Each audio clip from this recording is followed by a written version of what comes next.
Good evening, everyone. I welcome you all for the second day's session on empowering women in digital technology.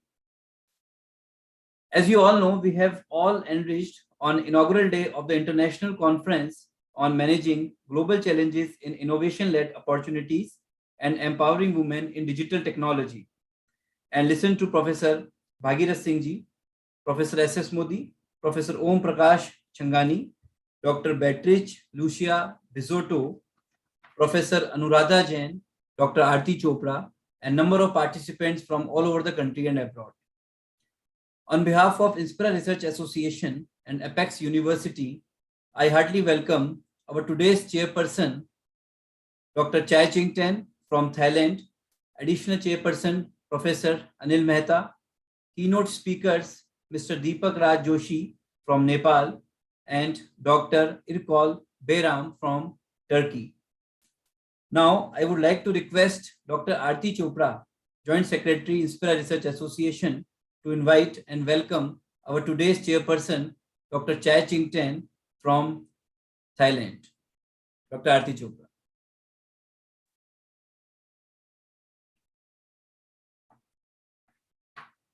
Yeah, please unmute. Yes. A very good evening to each one of you present with us today on this platform. So I am really glad to invite today's chairperson, Dr. Chai Ching-ten, sir.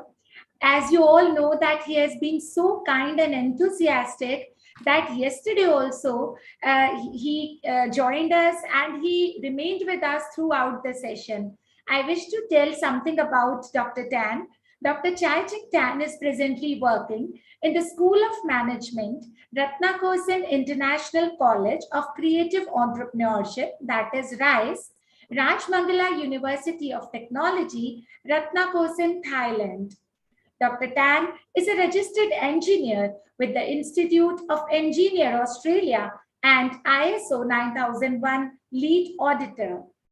Dr. Tan's original engineering training was with the University of Wisconsin, USA, under US Naval Research Project Scholarship, focusing on submarine propulsion system and combustion research. Dr. Tan has more than 270 peer-reviewed papers in various esteemed journals, conferences, and symposiums, winning, for instance, Emerald Best Paper Award for his paper. Dr. Tan has delivered various keynote speeches to many universities in various countries of the world. He has supervised over 100 postgraduate theses and served as an external examiner to many PhD theses. Professor Tan has publications in Scopus, Web of Science, Thai Tier 1, etc. Dr. Tan is editorial chief to Journal of Social Sciences and Humanities and a Thailand-based international journal of multidisciplinary research in management and tourism. We are so glad to have Dr. Tan with us. Dr. Chai Ching-ten has been associated with Inspira Research Association for a long time now, and it is always a pleasure and a treat to listen to Dr. Tan. Thank you so much, Dr. Tan, for accepting our invitation to be chairperson for today's session. We invite you, and we all are eager and excited to hear your words. Dr. Tan. Thank you. Thank you. Thank you. Thank you, Professors Aarti Chopra. And first of all, I would like to thank Professor S.S. Modi, Professors Ravi Modi, Anil Mehta, Beatrice, Professor Beatrice, my dear friend, and Professors, three key speakers today, Professors Deepak, and Professor Tatiana, and Professors Alka. So thank you very much, everyone. It is my great honors to chair together with Professors Anil Mehta the second day of international conference organized by the PAX University, Jaipur, in collaborations with Inspira Research Associations. I think all of us have benefited greatly from Inspira. Not only international conference, but also workshops such as statistical methods. the theme today is empowering women in digital technology. So let me share with you a couple of things on these themes as a start. First of all, to do this, let's pick a few examples. Okay, first of all, sustainability. Let me see how we can start. I would like to pause and look at the relationship between digital technologies and its outcome first. Okay, so let's look into, because our theme today is about women, digital technologies. But I would like everyone to picture digital technologies and what the digital technologies can do about it. And that is the outcome. So I would start from sharing on this perspective. In doing so, because in doing so, we can then become more objectively and purposefully embrace women empowerment in the context, in whatever we want to achieve from the digital technology. So let me give you share a couple of examples. First, sustainability. So let's look into one of the outcomes, some things that we want to do, something we want to achieve. And I think United Nations has talked about it as facilitated on this sustainability achievement goal. First, sustainability, such as in terms of arts, practices, and heritages. And we all know that in arts and practices, sustainability expect women can take on a proactive role to save, protect, and make the ancient arts more sustainable for future generations. So you know that women are very important, okay, from the technology to sustainability in the arts and heritages. Second, let's look into entrepreneurship.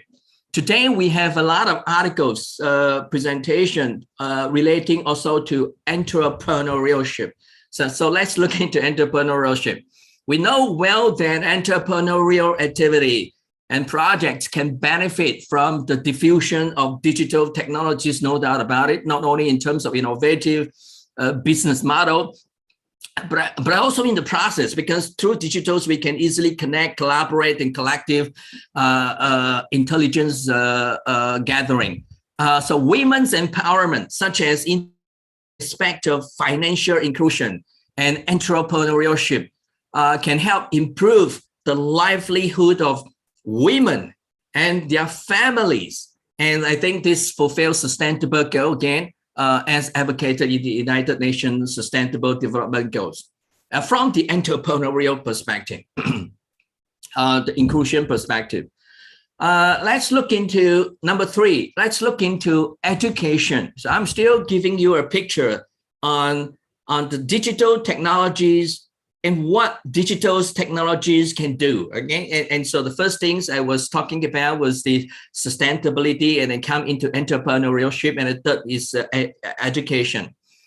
Now, in the education domain, we all know that digital technologies provide innovative and productive mechanisms, such as improving teaching's productivity. We know it. We have used it. We teachers have used digital technologies to improve, the way the way we deliver our lectures, promote distance learning, create inclusive, everyone's, create inclusive women's empowerment, right? Create inclusive learning opportunity, and accordingly provide opportunity, therefore, for women, especially in poverty and community areas, to participate in education. As a result of education, women are robustly empowered, because of education, robustly empowered to contribute to diversified areas such as entrepreneurship that I have just shared, and sustainability that I have just shared, because of the understanding they can share more, ways of sustainability. Tourism and hospitality, very evidential in India. I've been there for many times. New businesses and many, many others. In fact, women's segments are a necessary part of the entrepreneurial and social ecosystem. Next, we look at today's theme, empowering women in digital technology from the view of competencies. That is just the capability and the skills. For instance, when women master digital technologies, they can gain the skills to shape their work, the way they work, and produce the value to benefit competitive advantages of organizations and industries. Just like our Professor Beatrice yesterday talked about in her keynote speech on the significant role of women in technology development. So in other words, our world today, according to as reflected and presented and shared by our Professor Beatrice, our world today, it's part of women, not only in their technological contribution, but also as a result of their family dedication to nurturing us, all of us today, to the productive level we have today. All have mothers. We also need to pay attention to the environment. Now I'm moving myself to environment. Before in the previous sharing, I was looking into digital technologies and what the digital technologies can offer, looking into the women perspective. But then now I'm looking into the environment. We also need to pay attention to the environment so that empowerment can be genuinely significant. For instance, in the work environment, I mean, we have a lot of women in work industries. In the work environment, the organizations can exploit theories of job demand and resources, or motivation theories such as self-motivation, self-determination theory that look into competencies and all these determinations and autonomy.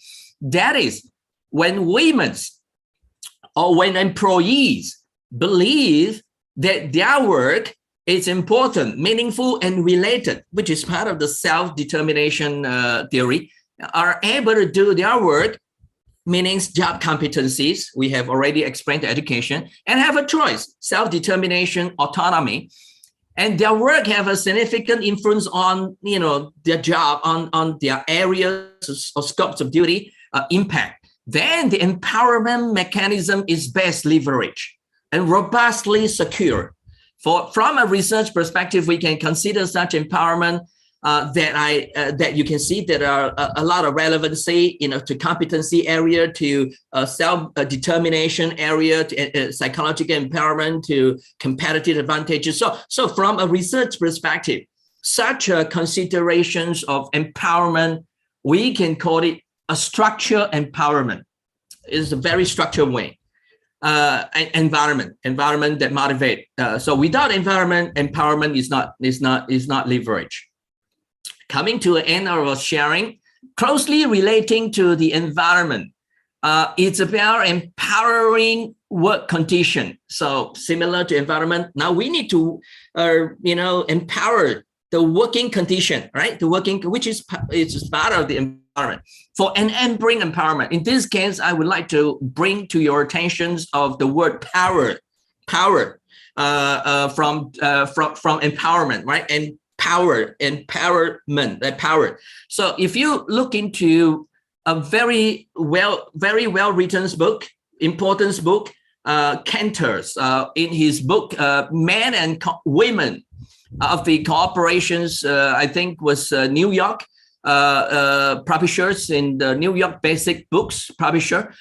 Power refers to the ability to get things done and to be able to mobilize the resources. So to be able to gain the power to mobilize the resources to get things done, we also need to empower work condition. And that is what Cantor was trying to say, which include environment, which include the environment. So I'm just giving a couple of dimensions or environments such as opportunity.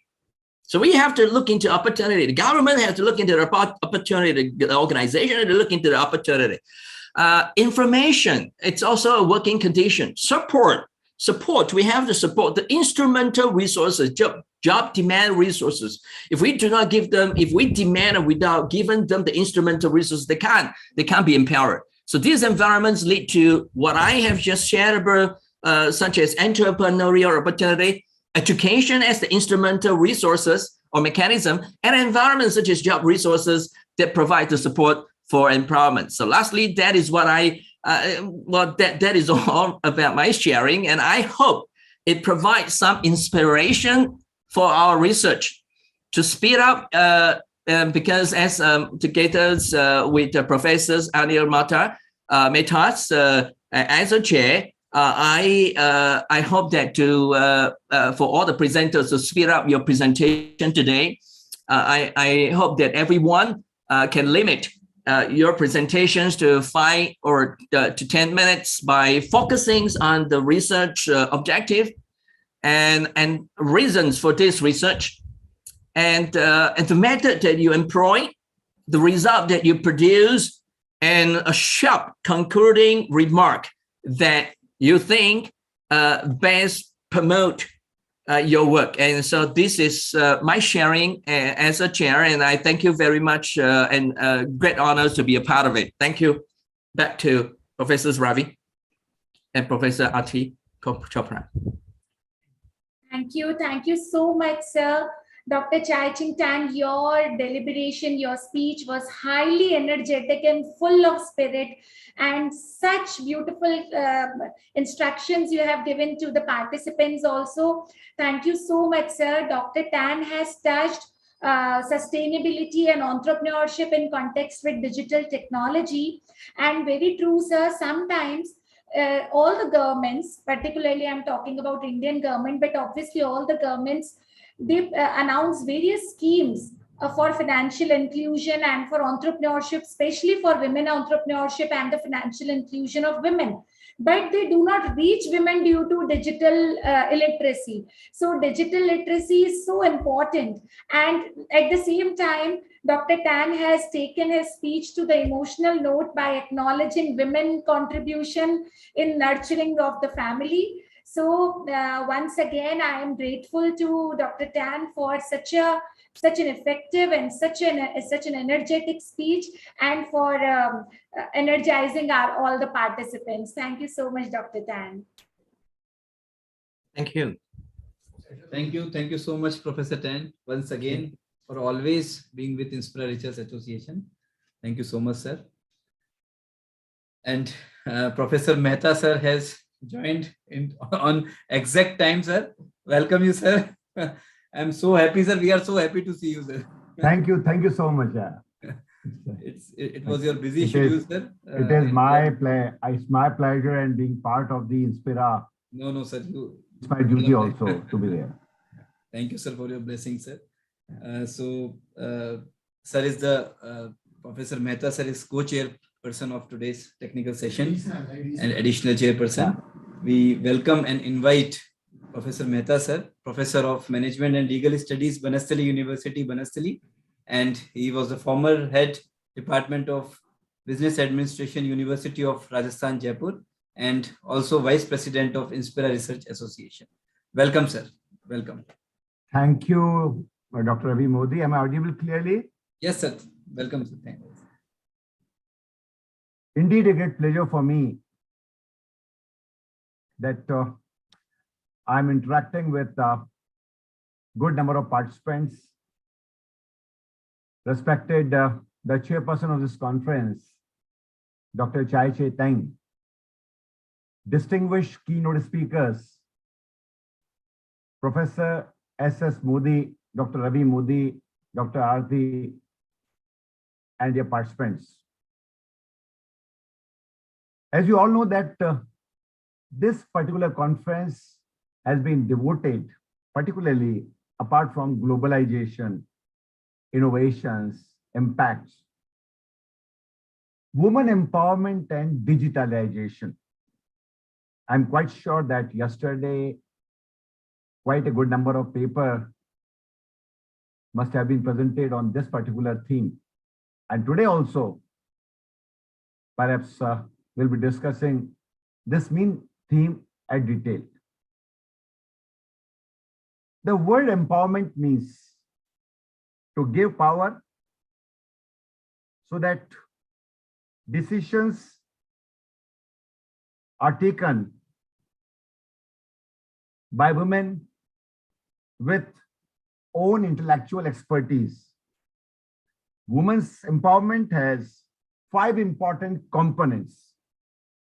The first one, women's sense of self-worth, their right to have and to determine choices, their right to have access to opportunities and resources, that right to have power to control their own lives, both within and outside the home, and their ability to influence the direction of social change to create a more just social and economic order nationally and internationally. In this context, education, training, awareness raising, building self-confidence, expansion of choice, increased access to and control over resources, and action to transform the structures and institutions that reinforce and perpetuate gender discrimination and equality are important tools for empowering women and girls to claim their rights. Women empower give powers to women to steer themselves to the challenging social, economic, and corporate environment. Government also recognizes the role of women while framing policies for improvement in modern day society. There is no doubt about it.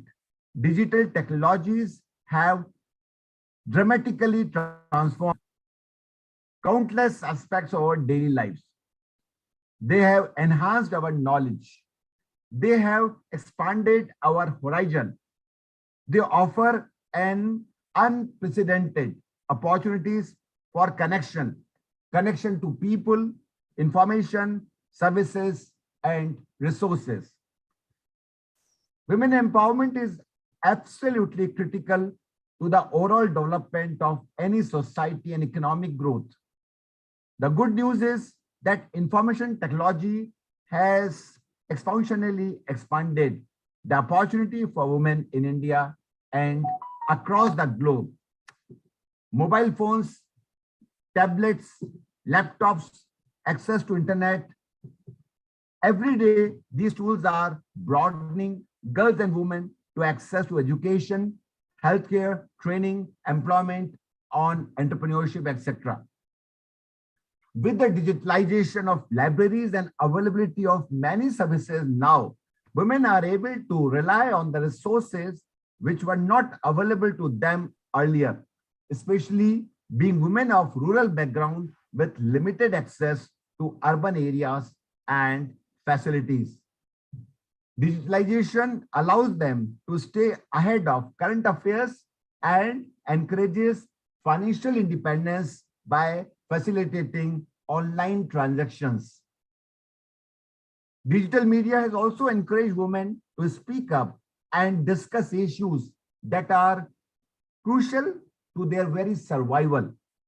This have brought topics such as sexual harassment, domestic violence, female sexuality, and the gender divide front and center instead of hidden away behind closed doors, with largely men deciding the narrative. The age of the internet and e-commerce has created numerous opportunities for women to come into their own and explore business opportunities they never had before.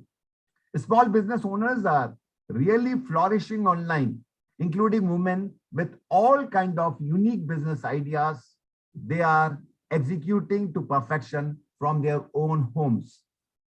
Many women voluntarily choose to give up their career in favor of raising children, but in many cases, they are also left with no choice. With digital becoming the primary mode of communication, including in the business world, women can more readily balance the demands of motherhood and their jobs from the privacy of their homes. Women empowerment programs additionally advance abilities building, confidence, admittance to data and assets, and community action that position women as confident decision makers and leaders. Digital competencies led to greater participation by women in the community and political life. This empowers them and results in them taking part in the social and political movements to highlight situation of violence or discrimination. They also ensure their safety both online and offline.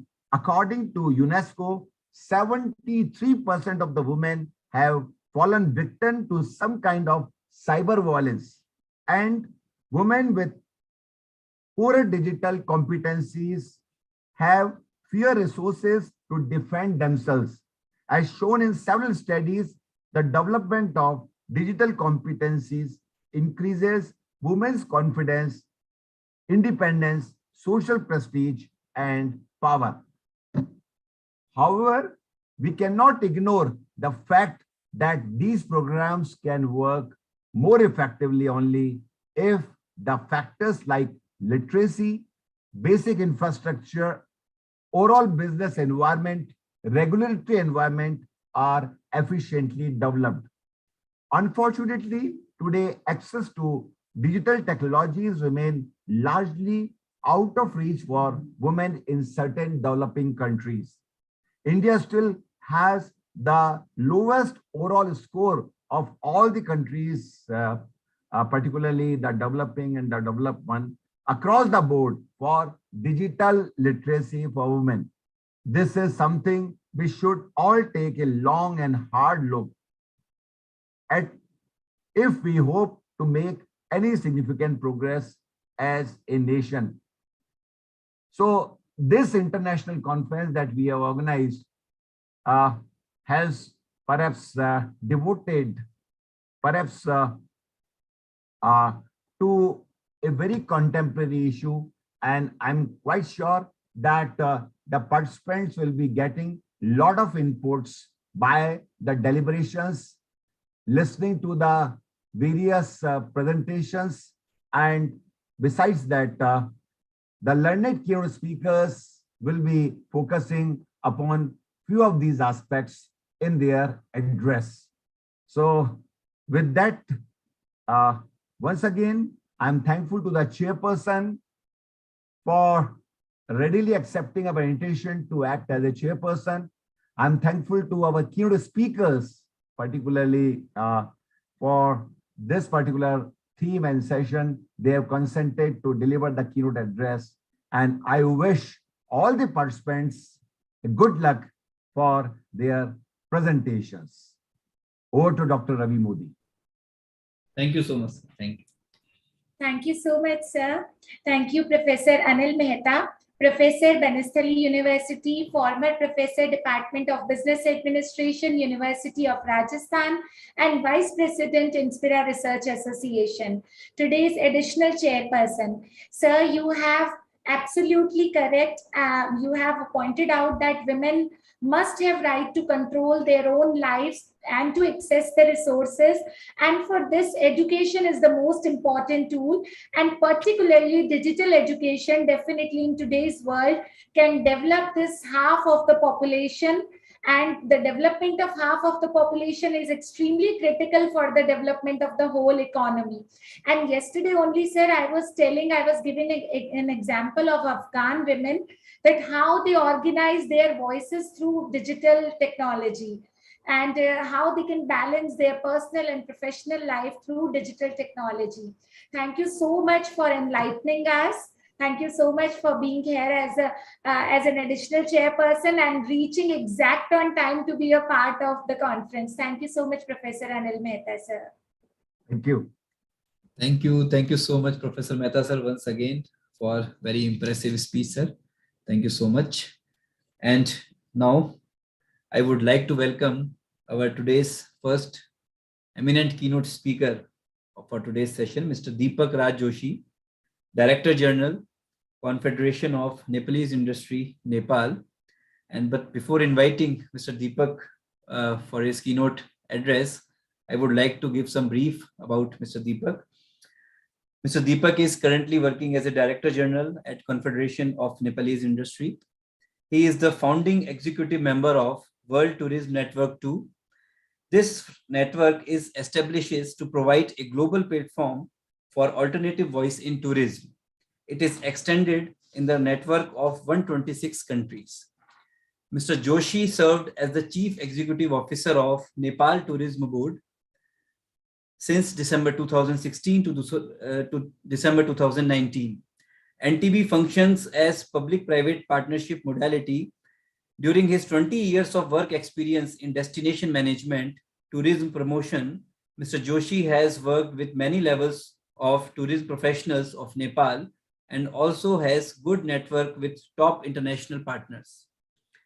Mr. Joshi has been awarded the highest IIPT Champions in Challenge Award 2018 from International Institute for Peace through Travel and Tourism at the ITCMS, that is International Travel Crisis Management Summit in London, UK. And he was also awarded as the best CEO in Asia in National Tourism Board category.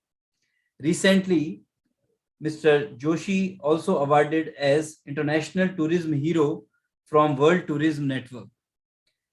He has also worked closely with international tourism organizations like PATA, that is Pacific Asia Travel Association, United Nations World Tourism Network, SKAL, UFTAA, WTN, etc. Mr. Deepak Raj Joshi is also currently involved in various tourism recovery efforts, voluntarily engaging himself with the tourism industry initiatives. It is our pleasure to have such an eminent personality with us in this mega event. On behalf of Inspira Research Association and Apex University, we welcome Mr. Deepak Raj Joshi. And sir, we invite you for your keynote address. Thank you. Thank you very much, Dr. Ravi. Thank you. I feel very honored and humbled to be here. Respected chairs, respected professors, especially invited dignitaries. Good evening and namaste from Nepal. Today's topic itself is very relevant and significant, because I believe not only me, I think all of us, we have observed that in past few years, especially past 20 to 10 years onwards, the whole world is changing, not only in business sector, but in many other sectors. It is changing every day. We have witnessed some of the very age-old companies are, the pattern of doing business is dying, and innovation is mushrooming everywhere. This is the age of disruption and innovation. Most of the experts, they say the global context, they know as a VUCA world, VUCA, very vulnerable, very uncertain, very complex, full of ambiguous. Within this pattern, I think we have to survive, we have to grow, we have to thrive, we have to sustain with a very inclusive participation from all the segments. We all know, especially in our South Asia region, the population of the woman is half. Even in Nepal, it is even more. Nearly 55% of population is woman population. So without their participation, without their productive engagement in economic sectors, I think we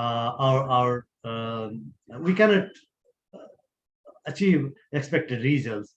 So that is a very important and initiative that today we are talking about.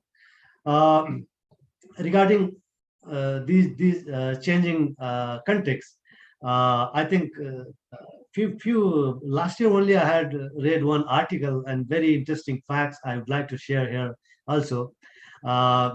Nearly 80 to 100 years ago, there was a kind of global economic pattern, the owned economy.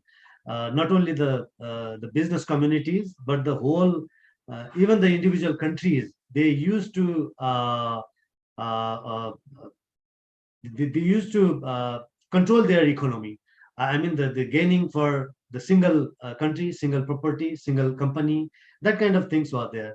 And then until past, I think, last 60s, 70s to 2000, 2010, and still it is uh, a kind of joint venture, the shared economy, we can call it.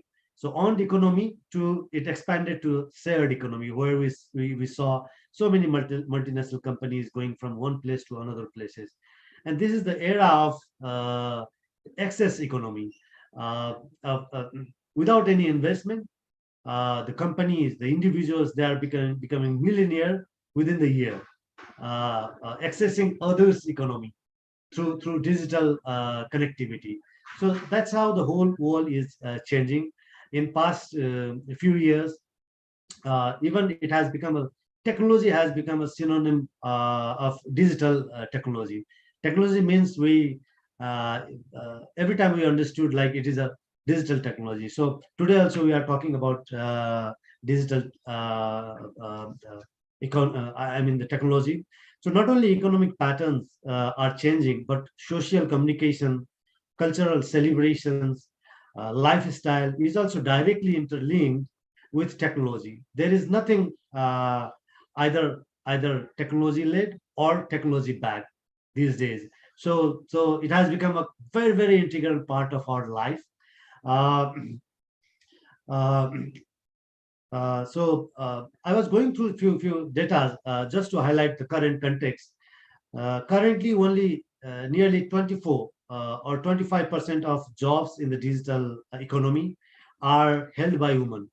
Uh, a significant number of representation of women in technology sector is must for the overall development. In our region, I think in the developing economies, like for example in Nepal, we produce nearly 7,500 graduates in technology education every year, but the share of women graduates is around 2% only. So that kind of gap is there. Not only in developing economies, even in USA, it is roughly around 25% of participation from women leadership. Why it happen? Why women cannot be empowered or their share we cannot increase in this participation? There are a few key reasons I think I would like to highlight.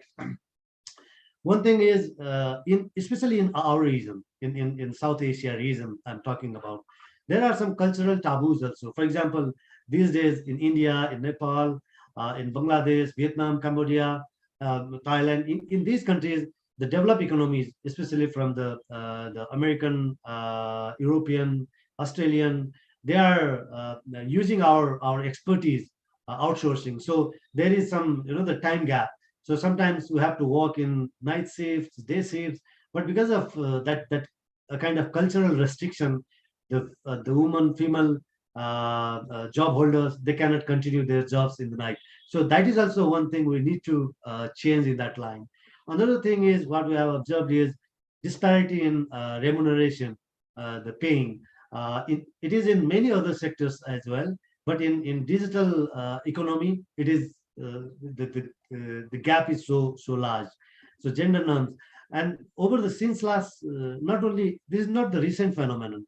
If we observe our education system in past few years, especially in the STEAM education, science, technology, engineering, math, I don't know why and how the calculating in a particular, in a small level, in a micromanagement level, women are very expert.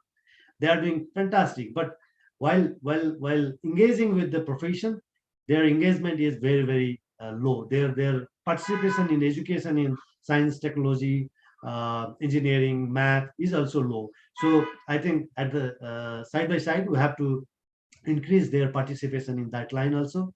uh, Other few areas, I think, how we can empower women's participation in digital technology. I think we must do that.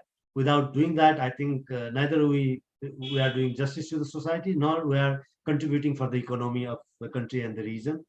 I think we need very, very special sponsorship programs in these schools for women participants, I mean the female students.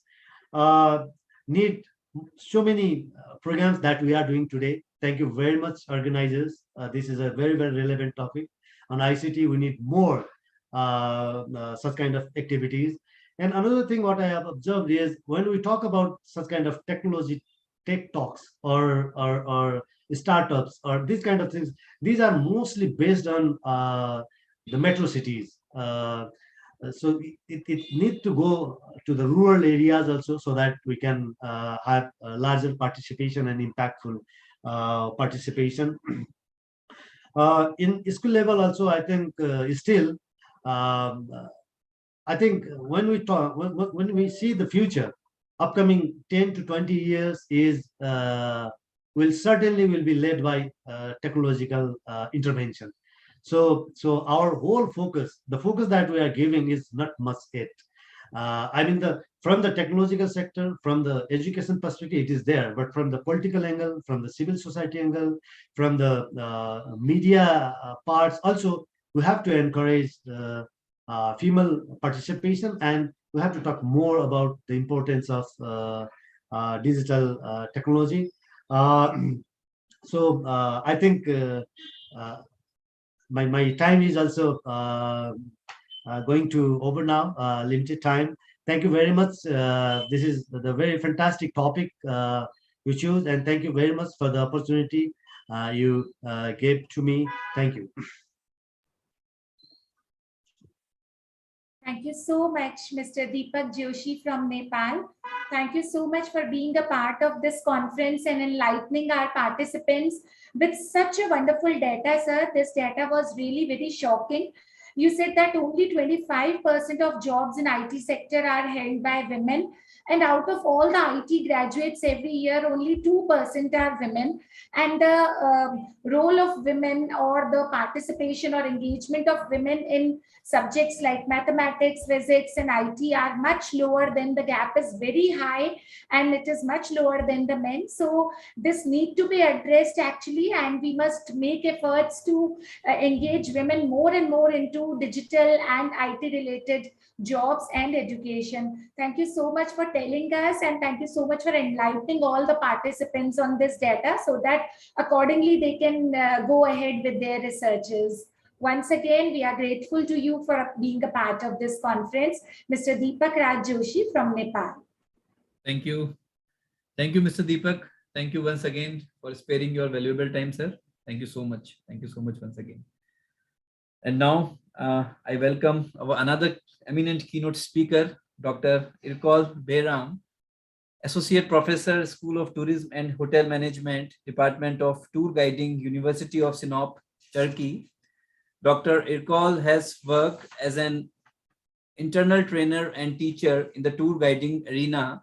She has been invited for many talks, lectures, panel discussions by different universities like University of Mumbai, India, International Multidisciplinary Conference, College for Women, Parade Ground, Jammu, India, International Faculty Development Program, International Digital Conference 2021 on Curriculum 4.0, Jagdish Sheth School of Management and University of Management and Technology, Lahore, Al-Hamad Conference on Education, Islamic University, Islamabad, Pakistan, 11th Global Virtual Conference on Multidisciplinary Trends in Academic Research, Lead Philippines, Canada, the Mega Virtual International Conference 2021 on Multidisciplinary Hybrid Learning in Achieving Sustainable Development Goals in Indonesia, etc. We feel privileged, we are grateful, we feel grateful, we are happy to have such an eminent personality, Dr. Irkol Behram, in this mega event. We welcome you, ma'am, for delivering your keynote address. Thank you so much, dear Professor Ravi. After very valuable contribution in this, as you said, mega event, I would like to try a little contribution related women entrepreneurs and also the new roads for future activities also. I would like to present, I would like to show my presentation. Yeah, yes. I guess you are see well. Yeah. Yes, my topic is features startups for women entrepreneurs. Firstly, maybe we can define with the entrepreneurs a little. Entrepreneurs is doing something and creating a new business and bearing most of the risk and enjoying most of the rewards. For being a good entrepreneurs, we need knowing very well 4 components. Firstly, person, another is task and the environment and also the organization. Why is the entrepreneurship issue so important for different sectors also? Because entrepreneurs can create jobs, and also entrepreneurs innovate new things that we don't know even before. And also entrepreneurs create change we need so much. And also entrepreneurs give to society for different meanings and different roles. And entrepreneurs add to national income and they generate new wealth in an economy, new ideas, improve new products or services also. Maybe we can look at the 5 characteristics of an entrepreneur. Firstly, a good entrepreneur has a high motivation level, and then he or she has also a good passion for doing their jobs. And also he has a different vision from other people that don't have before. And also they have a big confidence, and they have a decision making for doing something right time and for the in the right places. And entrepreneurs and entrepreneurship maybe refer to the different forms of touristic activities or economic activities also. And maybe it can be defined as a person or group of persons producing and managing some products. What is the context of women entrepreneurs? And this means maybe a woman are doing something as a new thing, contribution by government or other industries and governmental or non-governmental organizations also. We maybe can look at the current situation on women's. I can say that women has a superpower, and the majority of workforce in tourism also, and this is my area, is a female with such a broad geographical reach and a huge of skills required. Maybe we can have an example from the tourism industry. Tourism has the opportunity to pull women out of poverty, equip them with skills, and maybe provide dignified and sustainable development. So the tourism industry, I think, holds a huge amount of potential for women entrepreneurs. So many entrepreneurs in the tourism industry as different roles and different sectors. Now we can have a quick look why women choose entrepreneurship. Firstly, women feel free to work and live on their own terms. And the second one is the opportunity to build something for themselves. And also, they have unlimited earning potential. This is mostly up to women's potential and their confidence also. And they have multiple streams of income. This is also up to women entrepreneurs' potential and their power for doing something rightly. And people are looking for something new in this era, because in this era, people's choice and experiences different from time to time and place to place. So women maybe can realize this and product for different producers or different engagements according to customers' experiences or expectations, I think. We have also types of different entrepreneur opportunities. We can buy a franchise, maybe distributorship or dealership. We can make good networking on behalf of marketing. We can have licensing, or we can fill in a niche. And I can say, according to some journals and famous websites, top 3 trends for the future of entrepreneurship. Firstly, defined by digital agility, resilience, or speed. And the second one is a new age of diverse entrepreneurship. And the last one is location-independent solutions. Also, this term will be highly important after the COVID-19 or pandemic. And also, we can have one by one defined by digitally, agility, resilience, or the speed. First, the entire model for global entrepreneurship is evolving at speed. The future will be defined by digital, maybe virtual reality also, or maybe now the most famous term is metaverse. The World Economic Forum Future of Jobs finds that rising demands for skills such as active learning, stress tolerance, and flexibility. We have already seen some companies that move quickly during the crisis, had a strategic advantage over the competitors. Today, people can work and buy goods from anywhere. With millions working from home, firms that delivered fast but continue to provide exceptional services gain loyal customers also. And the second one is a new age of diverse entrepreneurship. The world is entering an exciting new age for entrepreneurs, and that means more women, more young people, more entrepreneurs, more Generation Z from diverse backgrounds.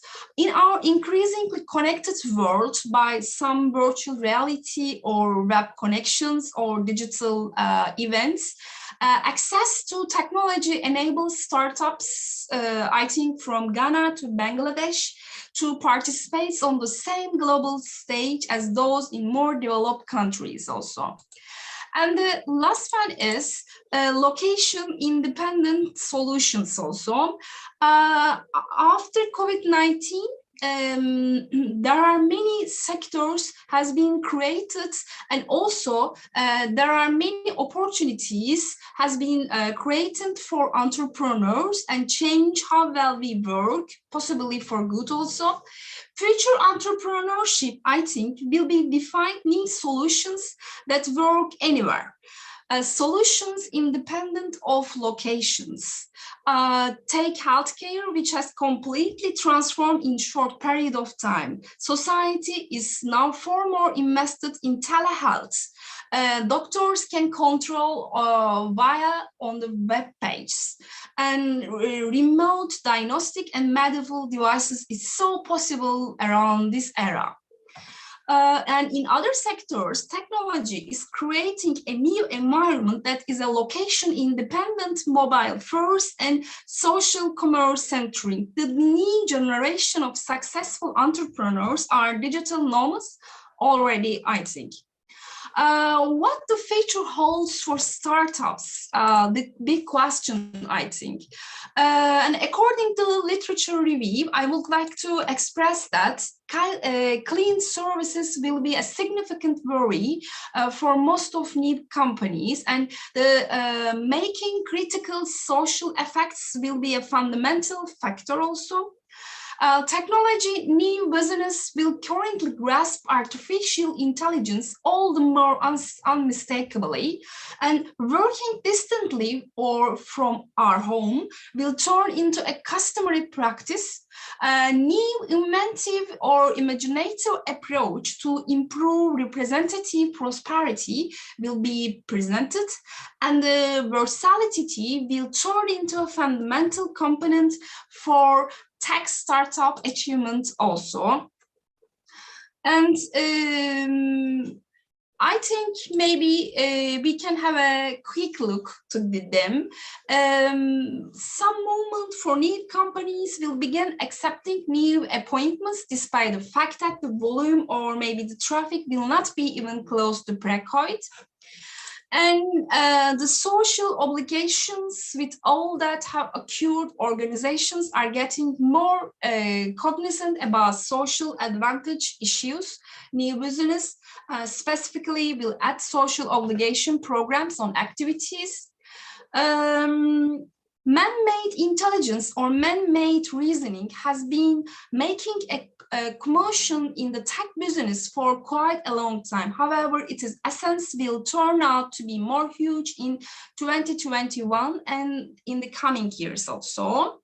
And working distantly will be so popular and customary practice. This situation will keep on making an imprint in the tech startup industry in the years to come. Organization will gradually make telecommunicating their new typical. A new inventive and imaginative approach will be lead to virtual mediation or yoga meetings, basic reasoning, virtual icebreakers, virtual means for expressing affection, internet games and dance parties by metaverse world, and the Zoom Amigo call also.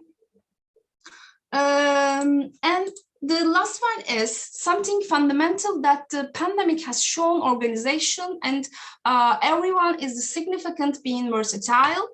What is the road ahead? We can finalize that. Maybe we can build resilience across the entire tourism or other sectors value chain. We can maximize the use of technology in the tourism sector or other sector maybe, and we can promote sustainability because all government and institutions that we know, for example, World Tourism Organization or World Tourism and Travel Organization, said that sustainability will also be the most important issue in the future, and going green and foster partnership to enable tourism and other industries and support sustainable development goals is so important. Thanks for your attention. So sorry for taking time a bit later.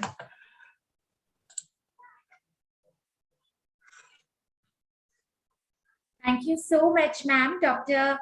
Gul Erkal Bayram from Turkey.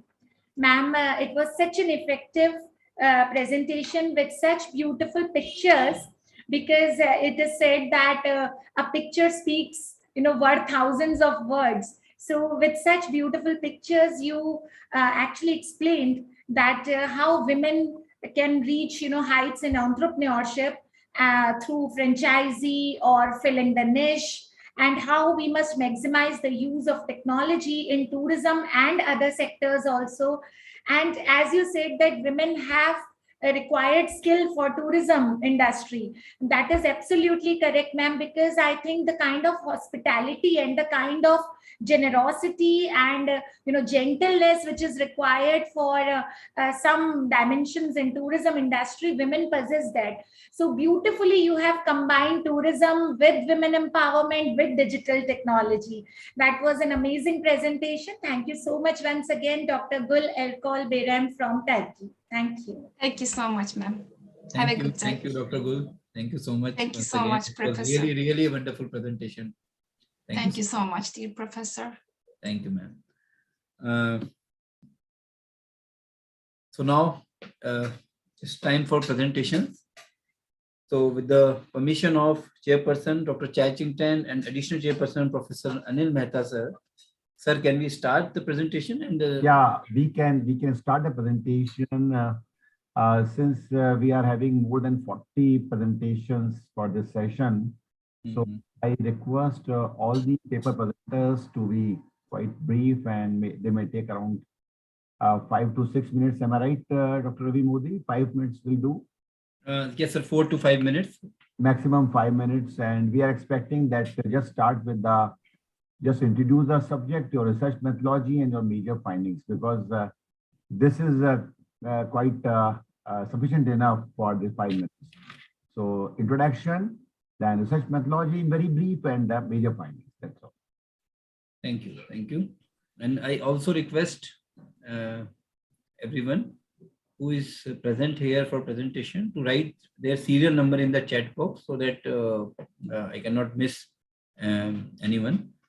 So write your serial number in the chat box so that I can invite you. So now I'm starting from the serial number 1. Bhumi Bhatt, research scholar of Gautam Buddha University from Greater Noida. Yes, Bhumi ji, please unmute. Yes, sir. Good evening, sir. Good evening.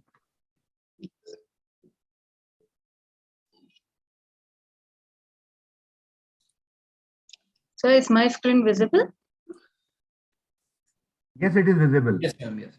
Yeah. Good evening to all the panel members. I am Bhumi Bhatt and I am presenting on topic workplace ostracism and personality traits and its impacts on job performance. The purpose of my study is to understand the vitality of personality traits in the performance of employee and on the organizational culture and climate. The study also focuses on the causes and negative effects of workplace ostracism. The study explores the relationship between big 5 personality traits and workplace ostracism, and also the relationship between workplace ostracism and adaptive performances. The data I have taken is for 72 employees from IT sector in NCR region to find out the relationship between personality traits and workplace ostracism, also to understand the effect of workplace ostracism on their performances. So this is my independent variable, that is workplace ostracism, which I have taken, and the dependent variable are personality traits. So I have taken 5 personality traits and I have checked the effect of workplace ostracism on these 5 personality traits, that is extroversion, agreeableness, openness, conciseness, and neuroticism. I have checked the impact of workplace ostracism on these 5 personality traits. Then I have checked the effect of workplace ostracism on the work performance of the employees. The scale I have adopted is workplace ostracism 13-item scale developed by Faris to measure the workplace ostracism. For work performance, I have taken a 10-item scale developed by Rasool and Sama. And for personality factors, I have taken Makera and Costa 1999 scale. The Kronberg alpha of workplace ostracism was 0.971. For workplace performance scale, the Kronberg alpha was 0.929. And for big 5 personality traits, the Kronberg alpha was 0.868. So from Kronberg alpha, I have checked the reliability of the scales. Age, gender, designation, and experiences I have taken as a control variable for checking the effect of ostracism on work performance. So age, gender, and designation and experiences are control variable in my study. So the model of my study is like this, like workplace ostracism effects on these 5 personality traits and on job performance. These were the hypotheses which I have developed for the research. Here I have checked the correlation between the 5 factors of the personality in workplace ostracism. So here I have checked extroversion will be negatively related to workplace ostracism. This hypothesis I have checked through the Pearson correlation analysis. Then I have checked the second traits of personality, that is agreeableness will be negatively associated to workplace ostracism. Here also I have calculated the Pearson coefficient of correlation. In the same way, I have checked the openness, neuroticism, and conciseness conciseness and how it will get affected by workplace ostracism. Then I have checked that. Then I have done the factor loading, AVE, and composite reliability for work job performance. So here I have checked workplace ostracism is how negatively affected by job performance. The findings of my research is that employee with extroversion, agreeableness, openness, and conscientiousness traits are less vulnerable to workplace ostracism. On the other hand, the fifth trait of personality, that is neuroticism, is more likely to get affected by workplace ostracism. So here where I checked the 5 factors, and in these 5 factors, I found that 4 factors are less vulnerable to workplace ostracism, but the 5th factor, which is neuroticism, that is more affected by workplace ostracism. Also, I found that workplace ostracism is negatively associated with job performance. During the research, I also find out that maximized job performance can be created, learned, and practiced by individual and the organization both. So the managerial implication of my research is that the management should monitor ostracism behavior as well as its adverse effect on employees' psychological and physical well-being. If ostracized individuals display higher level of social anxiety, then managers can provide a face-to-face intervention that help assess them in work behavior. Second managerial implication is that managers should be careful with their own relationship with the organizational member, because engaging in even slight ostracism may encourage employee to act in a similar manner. The last implication which my study find out is that managers should address the importance of trust and cooperation among team members to help employees cope with ostracism and protect their psychological health. Recommendation from my study is that the consequences of ostracism are not limited to workplace, as well as ostracism can spill over effect over the family. So it's the recommendation in this study. We focus on the employee perception of workplace ostracism. So for future, the source of rating of perceived ostracism and their potential moderating effect on the relationship between workplace ostracism and then consequences can be considered. So here the study is very limited to personality factors and job performance. So in future studies, other factors, other mediation and moderation study can be done. This is the recommendation from my study, that other factors can be considered, even like job engagement, job engagement satisfaction can be considered, and other mediation and moderation study can be done for understanding the effect of workplace ostracism better. These are the references which I have used. Fine, thank you. Thank you. It's a good presentation. Just one question to you, that how you selected your sample, what was the method, and who are your respondents? Sir, I took the sample from the IT employees working in the IT sector. That is the employees who are not from very big companies, because in big companies they have already very much planned programs for the employees. So that were not my sample actually. The sample which I have chosen is the employees working in the medium level IT companies, that is small and medium level IT companies. And what was the size of your sample? Sir, it was 100, but that was not useful because some were not full. Some people, they have not responded like very carefully. So I've taken 72 as a final sample. Okay, fine. Thank you. It was a good presentation. Thank you, sir. Thank you, Bhumiji. Thank you, sir. Thank you. Yes, serial number 2, Arun Mandal, Research Scholar, Department of Commerce from Kolkata. Yes, Arunji, please unmute. Yes, sir. Yes.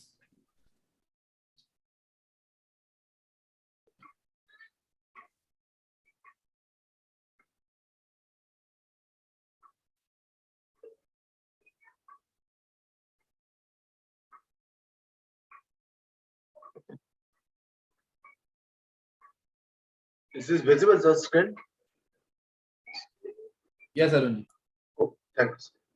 The title of the paper is E-Banking and Customer Satisfaction and Analysis in Current Scenario.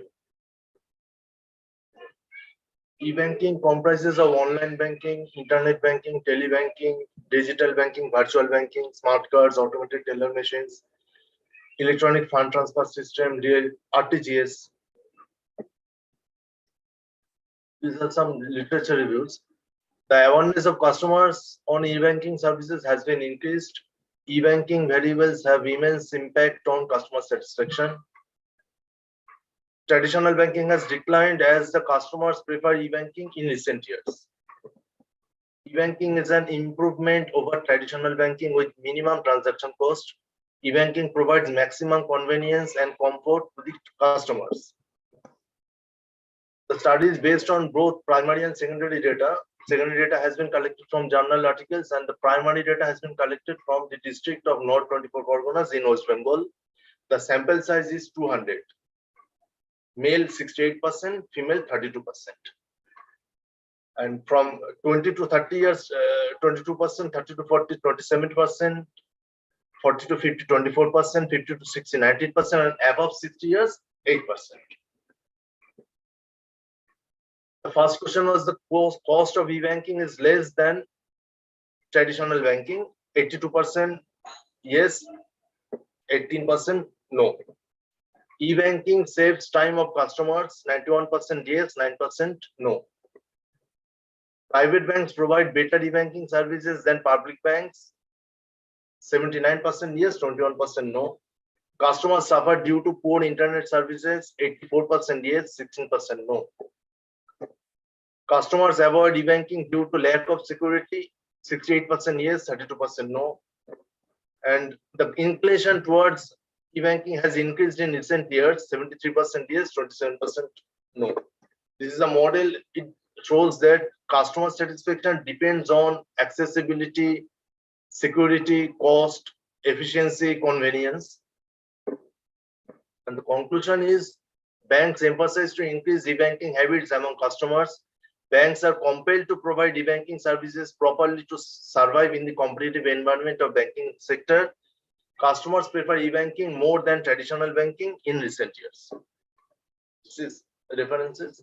Thank you. Okay, Mr. Mandal, a question to you that how can you generalize about the customer satisfaction? Because you know that again, satisfaction of the customer, those who are using the e-banking, again, it may vary from the bank to bank, and again, it may vary from public to private sector as well.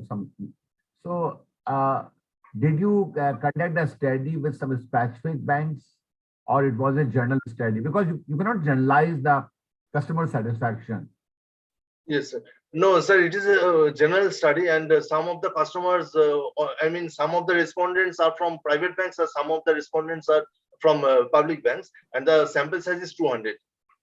See, if the private sector banks are providing better services, or some specific bank is providing better services and the other bank is providing poor service, if your respondent is from the poor relating to a private bank which is not providing good services, then the response will be the different.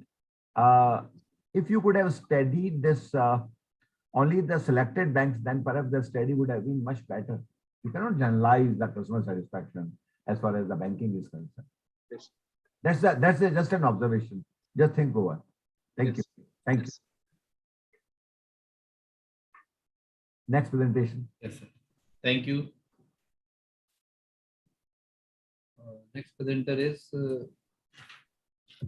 yes, Swati Golani ji. Are you going to present? Yeah, please unmute. Yeah. Yes. Serial number 3, Swati Golani ji, research scholar from MIT University.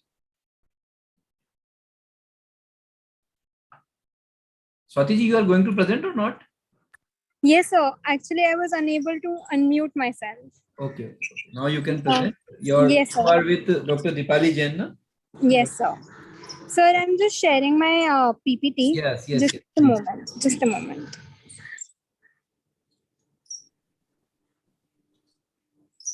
Sir, is it visible? Yeah, it's coming. Yeah, it's visible. It's visible. It's visible. So, as we know, I'm Swati Gulani, and I've completed my master's in clinical psychology from Amity University, and currently as a research scholar. I have worked with Dr. Dipali Jain, and I would first of all like thank you all of you to give me this platform. As we know that mental health is a very sensitive subject, but it's again taken so lightly. And when we talk about how female teachers, and since teaching is and education is already one most stressful profession that we can talk about, as even we have seen that like a lot of studies we have taken and considered where there was a significant and moderate amount of anxiety and depression seen in women at the early ages, and that's what our objectives of the study were, that we wanted to know the impact of the workplace on the anxiety and depression on female teachers, as well as which age group is particularly more prone towards the workplace stress, as well as how they are maybe harming themselves, or making it escalate to more higher psychological disorders, or if they have any other ways of coping up with their stress and anxiety and depression, and how they are working with it.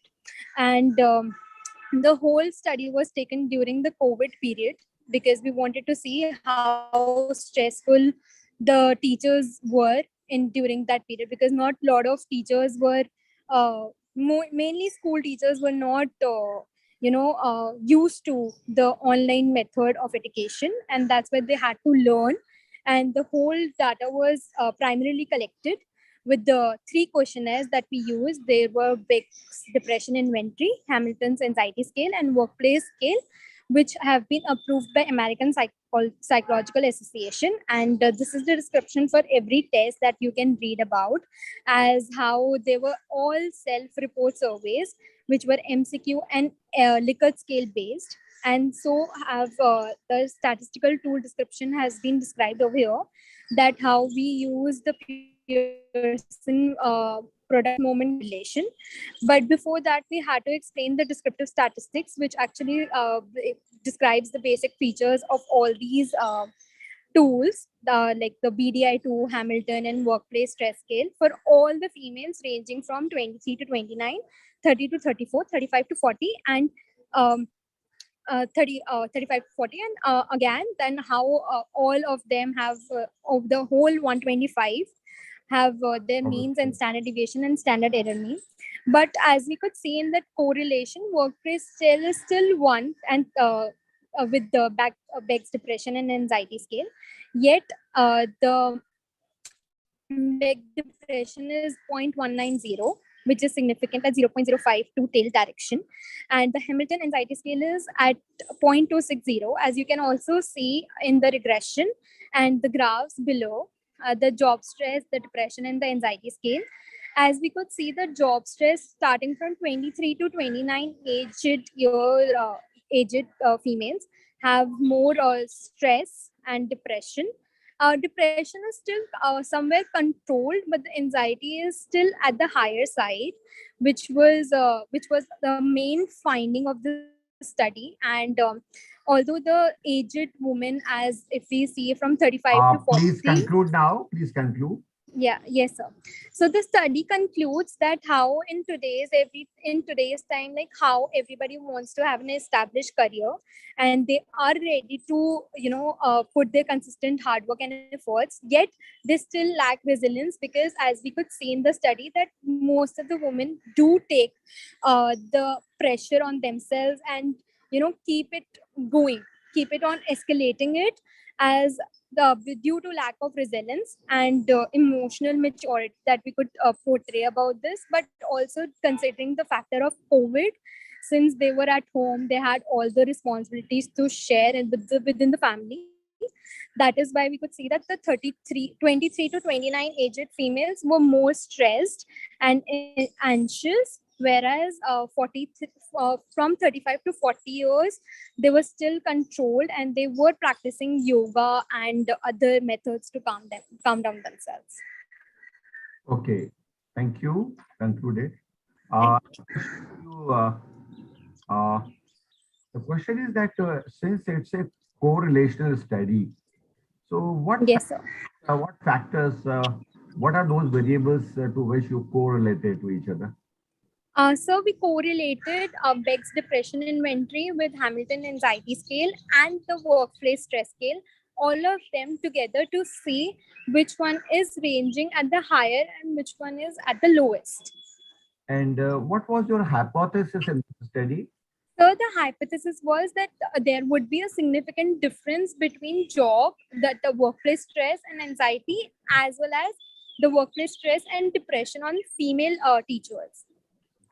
What really inspired you to publish this hypothesis? Because we all know, as a general rule, that if there is a stress, maybe work stress or the home stress, whatever it is, Yes. it is going to influence the anxiety and depression. It's a known fact, whether it is a work stress or the other. Yes. So, what really Yeah. did you carry some sort of short study to form this hypothesis? Yes, sir. So since in my family also there were 3 already female teachers, and since I have also some sort of inclined interest towards teaching, and as I did during the COVID period of time, because after graduation, I could see and I could relate to the stress that was created in the workplace, and it is more like pressurized. Women are more pressurized in terms of that they want to establish a career as well as look after the families. And since so many responsibilities were already overloaded on the females, that they are still, they still are trying to cope up with everything. I think across the globe. I'm not just talking about this particular sample that I took. I'm talking about every profession and in general that we have seen this. But with the teachers, since this teaching method, the teaching and education is the most stressful profession according to me. Thank you. Thank you. Thank you, sir. Thank you. Yes, thank you so much. Serial number 8, Deva Kumar S. Research Scholar, College of Management, Chennai. Deva Kumar, please unmute. Good evening, sir. This is Deva Kumar. Are you audible? Yes.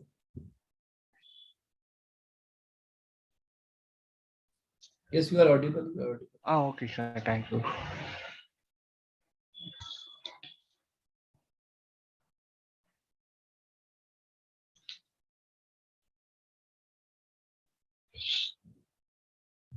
So, whether my PPT is showed for you? So, my PPT is visible for you? Yes, yes, Devaraj. Please continue. Okay, thank you, sir. So, 1 minute.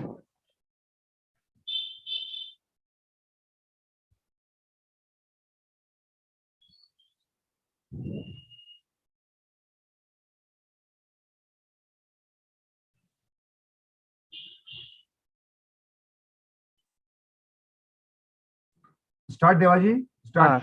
Sir. This is Deva Kumar. This is Scholar of SRM by UST in Kotangotu, Chennai. My topic is a study on the impact of level of stress among bank employees during the pandemic. Stress, nothing but pressure or stress can be elaborated as a resistance to come to a feeling of continuous pressure. Employee performance is an essential element of organization structure. Stress on a job can be challenged. Stress can be sometimes positive or negative.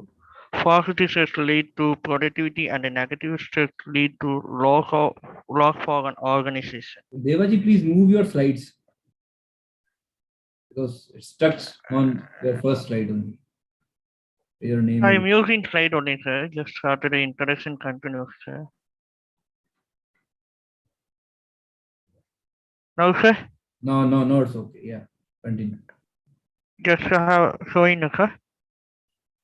Yes. You may skip this introductory part, and come to the research Okay. in the major findings. That's Okay, all. sir. Factor that contribute to the work stress. Even you can skip this part also. No need. Research methodology. Research methodology for grant reference Yes. research for knowledge. Yes, yes. It has scientific and systematic search for You can skip this part also. What method you will use? Yeah. ability of the study. Yeah. Find out the work of bank stress level. Analyze the occupational stress worker input performance at the bank sector. Find the role overload, job satisfaction, job stress. Determine the work family conflict or organization commitment. Research is an observation study. It has a descriptive survey to collect the detailed factual information that describe an existing phenomena. Survey to such a question has been made in a collector of bank in Tamil Nadu. Collected data collection and sample. A collection of sample is my population for 148 respondents from various bank in Tamil Nadu. Primary source of data, primary data and secondary data. Primary data collected from the bank employees, secondary data collected from article, book, magazine, website, etc. Technical, the static random sample technique was used in a 148 employee of the bank at the Tamil Nadu. The final questionnaire consists of three parts. The first part consists of demographic questions regarding reason, kind, gender, type of family, marital status, age, and education qualification and income, experience of bank, and total experience of career. The second part included 10 factors of question determined the bank at the Tamil Nadu, performance of the respondents, and also promotion tool. The second part includes 5-point statement ranging of strongly agree 0.5 representative 5 to strongly disagree representative 5. Tools t-test, ANOVA, correlation, aggregation. This is my analysis of between one way ANOVA among inputs job satisfaction, job autonomous by gender. Regression analysis of input level of stress by age. T-test I solved a t-test were for gender. Correlation made by input level of stress. Finding there is evidence to the effort that most employees reported to work under pressure and that they feel uncared for by the organization. Please conclude now. Conclude. Oh. Based on empirical findings, it is concluded that the work stress is a real challenge for employees who are working in the banking sector. It is very important that working environment is being continuously monitored for stress-related factors. It is not only important to monitor the factor, but to create a healthy environment in which employees work in an efficient way. The study of conducted and monitored the effect of job stress on employee performance in banking sector. The variables are drawn through the banker which causes job stress and affect the employee performance. Organizations can reduce the level of stress on employees, redesigning job or to lower the workload on employee, cut back role, conflict and role ambiguity. Besides, organizations should also provide counseling for employee to learn stress management techniques to overcome this stress problem. Thank you. Mr. Deva, if you was just going through the title of your paper, you have mentioned in the beginning the impact of and then Yes, level. sir. Yes, sir. Included two things: the impact of stress, the level of stress. Yes, sir.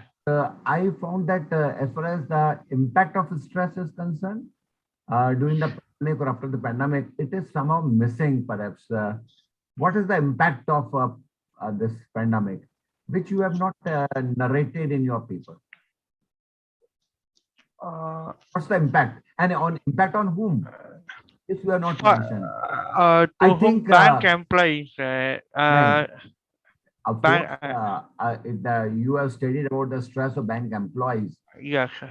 You have mentioned about the impact of. So, what kind of impact that you have not mentioned? You could have taken just one aspect, either the impact of or the level of. Okay. You included two things, but okay. Otherwise, next time take care of just take the one aspect for one aspect, right? Okay. If you are taking both the aspects, then you will have to take both. Right? Okay, sir. Okay, sir. Thank you. Thank you. Thank you. Thank you, sir. Thank you. Thank you, Devaji. I think the serial number 4, you have not mentioned your name. You are appearing as MCOM Finance. So can you please unmute and tell me your name? Good evening, sir. My name is Harpreet Kaur. Okay. Harpreet Kaur. Yeah, okay. Yeah. Serial number 4, Harpreet Kaur, research scholar from Patiala. You can give your presentation, ma'am. I will change your name from here. No problem. Okay. Okay, sir.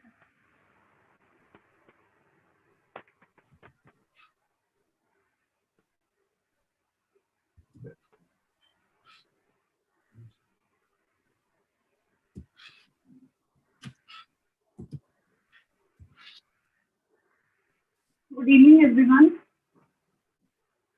Good evening. Please continue.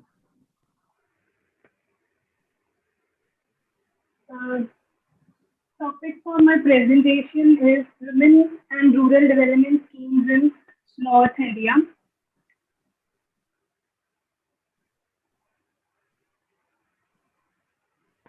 The objectives of my study is to study the features, designs,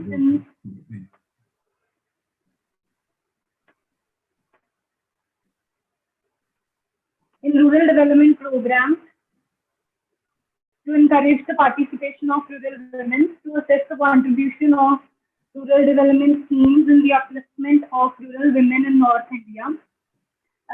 Then what is the need of the study? And basically there are inequalities among males and females in India, and there are some measures adopted by central and state government, and there are some schemes started by the government for the upliftment. So it is very important to assess those schemes, and there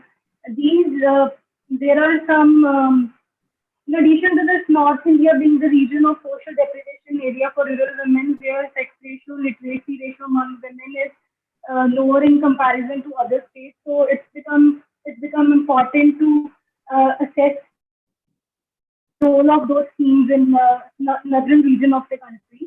So basically, coming to research methodology, the study is descriptive in nature. It's based on secondary data. The study has covered 4 centrally sponsored schemes, that is Manrega, Mahatma Gandhi National Rural Employment Guarantee Act, Indira Awas Yojana or Pradhan Mantri Awas Yojana Gramin, National Rural Livelihood Mission, and Indira Gandhi National Women Pension Scheme. These all schemes are operational under Ministry of Rural Development, and the analysis has been done by using exponential growth rate, mean, coefficient of variation, one-way ANOVA, and percentage analysis. What are the findings of the study?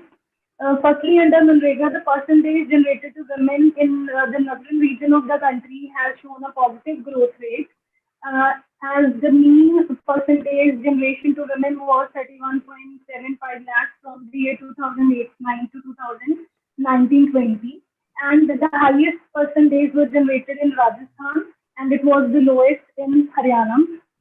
So all the schemes have shown positive exponential growth rate in this regard, and however the consistency was found in Rajasthan district, and it was the lowest in Punjab.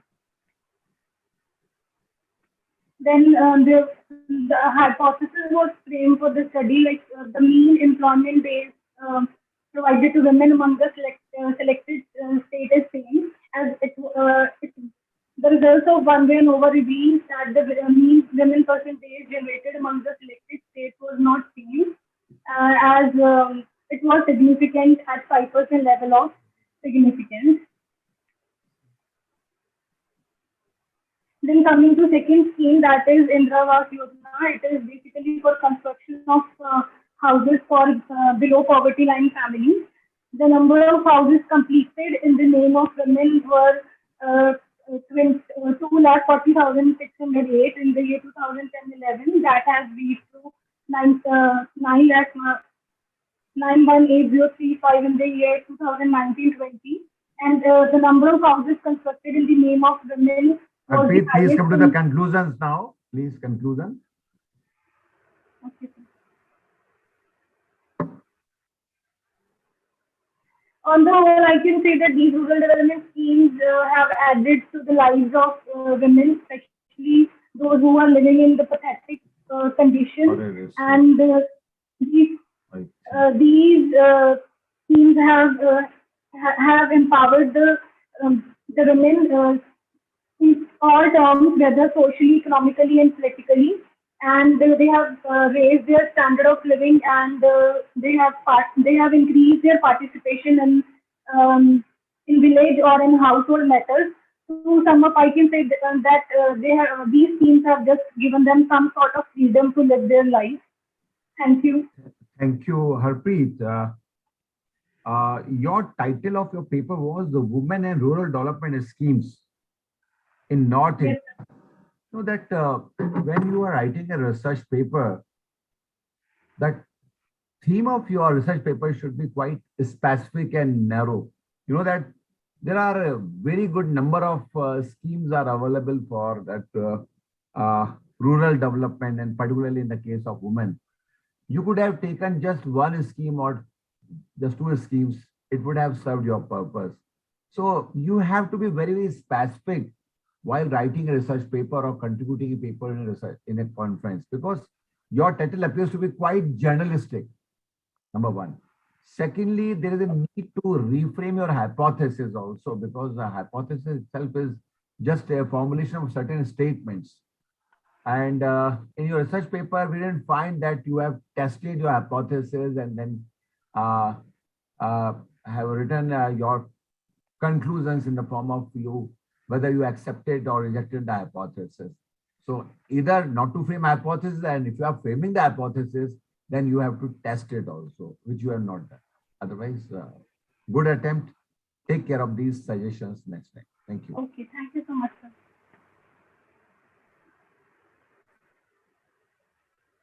Thank you. The next participant is at serial number 9, Jayashri Mahanti, Research Scholar, Department of Education from Siddhokana, Birsha University, Purulia. Yes, please, Jayashri ji, please unmute. Hello, everyone. Yes, hello.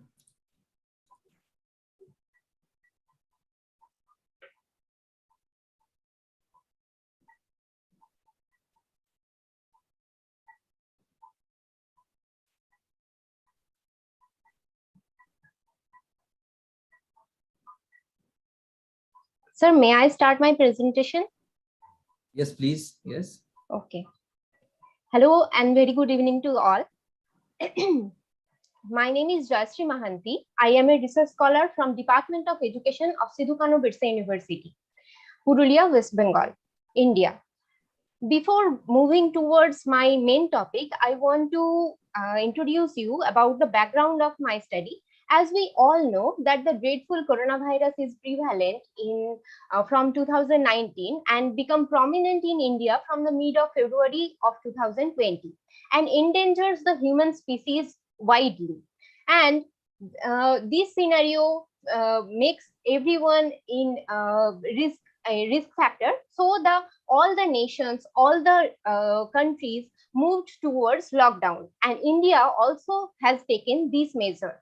And all the education system faced a very much quite difficulty in that time.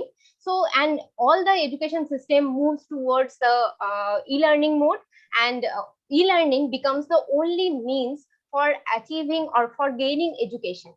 So for this reason, e-learning becomes prevalent, and e-learning as a modern way of teaching and learning becomes prevalent in the theories.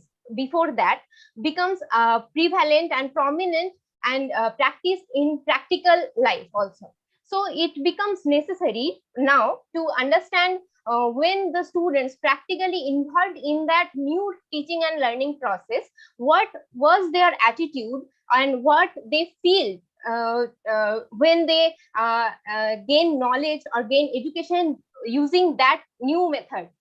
Okay, so the topic of my research or the problem of my research is attitude of undergraduate students towards e-learning during COVID-19 pandemic period. So to conduct this research, I have reviewed some literature, and from the literature I have gained the concept about that e-learning has been extensively implemented throughout the COVID-19 pandemic to confirm the persistence of education, and numerous complications were recorded or were being faced by the students associated with the distribution of learning in online mode. So to conduct this research, some objectives are being formulated, and I am, due to the limitation of time, I am skipping the objectives as these are widely discussed in the analysis part. So these are my objectives. I have formulated 7 objectives, and to fulfill the objectives, some research questions are being prepared. 2 research questions are being prepared. You can go through with the slides. And 5 hypotheses are being prepared. Out of this, 1 directional hypothesis is being prepared and 5 null hypothesis is being prepared. So let's come to the methodology part. In this research, mixed method research is being used, where qualitative and quantitative analyses are performed, and the population of the study is all the undergraduate students of Purulia district of West Bengal, and the 4 colleges are selected from the Purulia district, and 150 samples are undergraduate students are selected as the sample of the study. And stratified random sampling technique is used in this research, and a self-made questionnaire is used, where the Cronbach alpha is being tested and it is found that 0.82. So we can consider that the questionnaire is reliable also, and the face validity of the questionnaire is being evaluated. And the method of data collection is the questionnaire is converted into a Google form, and among 190 students it become distributed, and we got a response from 150 students. And the data is collected through online mode from mid of June to August of the year 2021. That is 1 year before, where the corona pandemic is prevalent.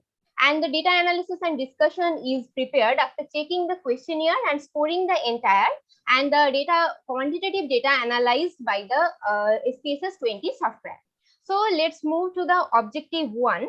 Oh, sorry. Before going to the analysis part, we have checked the normality of the data, and we have performed Kolmogorov-Smirnov test to understand if the data follows the normal curve or not. And Shapiro-Wilk test, and both test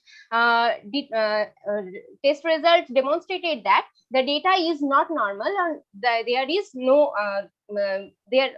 the distribution is not following the normal curve. And the skewness and kurtosis test also present there, and they stated that the data is not normal. So non-parametric statistics are used to analyze the quantitative data. So we are moving towards the objective 1, which is to understand the frequency of internet use by undergraduate college students during the COVID-19 pandemic period.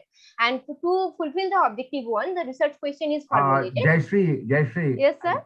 It appears to be quite long presentation, so please come to the findings now. Okay, sir. I am concluding it. Yeah, so please. We can see that there is more than 6 hours, 75% students or 55% students stated that more than 6 hours, they use internet more than 6 hours a day. And with the second objective, we can find that 60% student uses internet for social media and news purposes only. And the objective 3 demonstrates that 107 students or 73% students have average attitude towards internet or e-learning mode. And objective 4 highlighted that there is a significant, if there is significant difference from male and female students towards attitude towards internet, and it is found that there is a significant difference between male and female students, and female students possesses higher attitude towards internet e-learning. And there is no significant difference found between rural and urban students and science and arts stream students, and there is no significant differences found between different castes, based on different castes. So there are some analysis also made for the qualitative data also, that is 78% reported that they are not aware in the initial days about what is the procedure of e-learning, and 75% students faces difficulties, and 68% students strongly disagree that traditional learning and e-learning are similar. And 62% students becomes adjusted when the e-learning mode is going on, and 80% students want to go to the traditional method, and 44% students want to pursue their study in the e-learning mode. So in the conclusion, I want to state that this study helps to understand how the internet has become essential in the difficult stage of COVID-19 pandemic, but without having proper preparation, this is implemented in the education sector. So there are some difficulties is being faced by the students. So from this paper, the educational planners, policymakers will be encouraged and can focus on the advancement of Please e-learning. conclude now. Conclude. Okay. Thank you, sir. Thank this you. is all. The only suggestion to you is that you have mentioned around 7 objectives. Yes, sir. Number is quite high for writing research paper. It would have been better if you have just confined to just 2 or 3, at the most 2 or 3 objectives, not more. Okay, sir. Certainly, you have formulated so many hypotheses. It appears that it is your perhaps PhD title, and accordingly you proceeded. But what I strongly recommend you that out of your PhD thesis, you could have just extract to 3-4 articles covering the different dimensions. But in a single paper, it should not be more than 2 or 3 objectives, or at the most one or 2 hypotheses. It would have served the purpose. Otherwise, it's a good study. Thank you. Okay, sir. Thank you so much. I will take care of it in later stages. Thank you so much, sir. Thank you, Jayashree ji. It was a nice presentation. The next participant presenter is at serial number 11, Dr. Asha Elizabeth Thomas, research scholar from Lincoln University College, St. Paul's College, Kerala. Yes, Asha ji, please unmute. Yes, ma'am. Yeah. Good evening, one and all. Myself, Asha. I'll be sharing my presentation in a moment.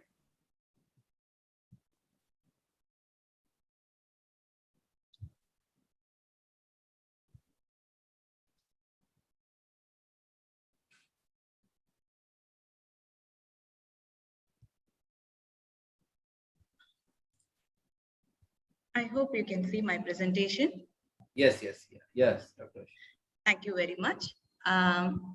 My topic for today's presentation is corporate social responsibility initiatives and financial performance, evidence from listed companies in India. This research was conducted to analyze the impact of corporate social responsibility initiatives on the performance of firms in India. The study has considered the combined as well as specific impact of various dimensions of corporate social responsibility, that is environmental, social, and governance initiative on firm performance in the context of Indian companies. Panel data for 65 Indian listed multinational companies for the time span of 2017 to 21 were selected for testing the proposed hypothesis. Research questions: what is the trend in the CSR practices of Indian listed companies in India in the last 5 years? Can CSR initiatives improve the financial performance of listed firms in India?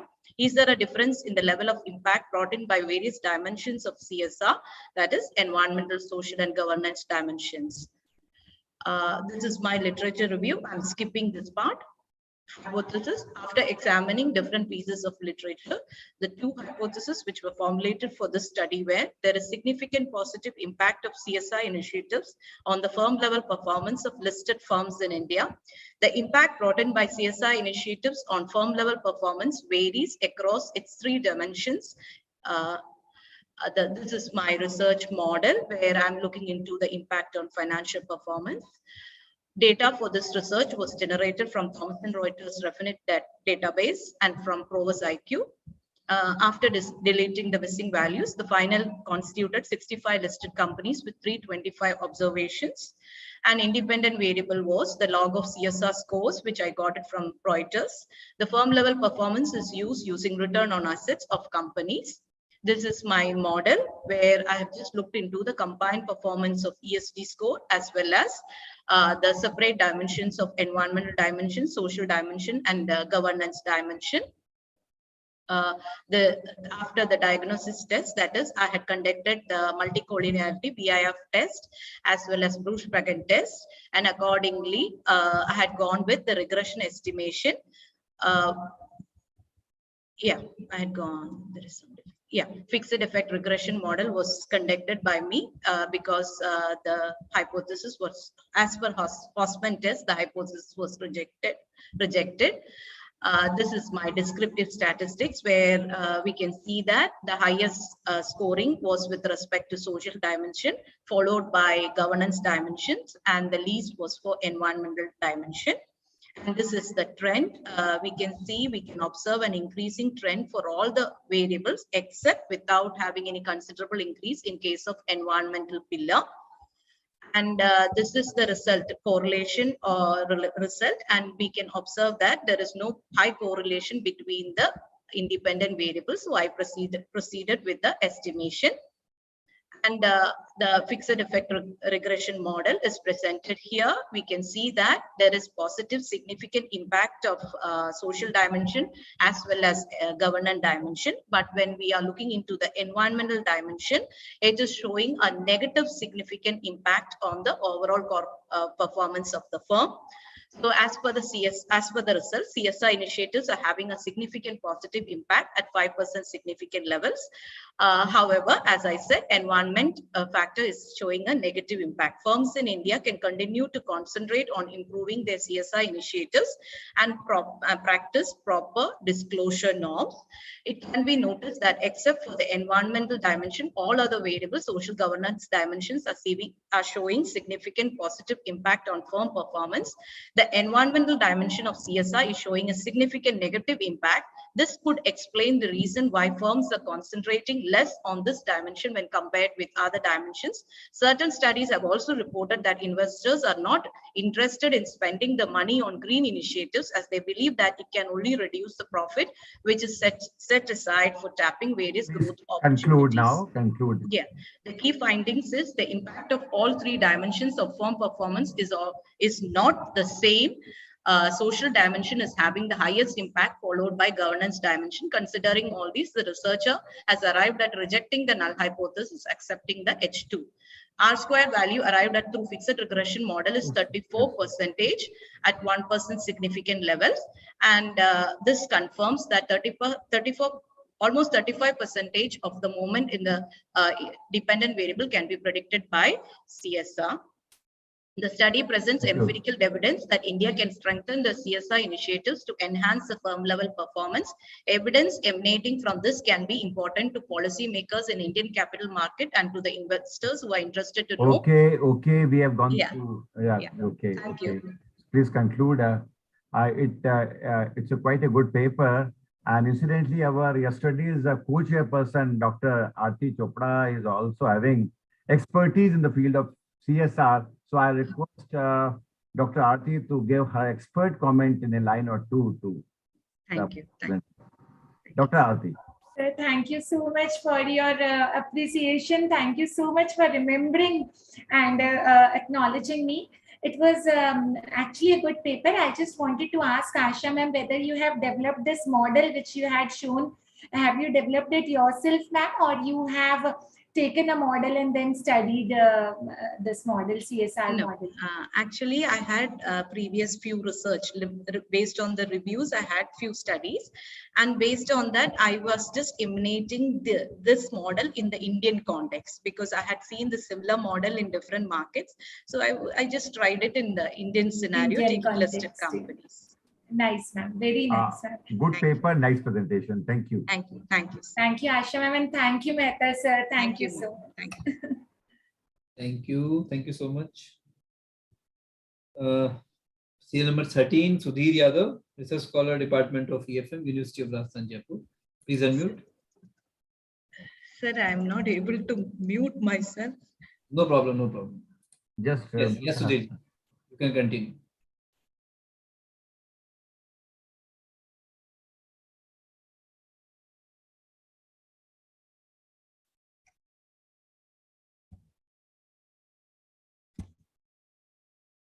Good evening, sir.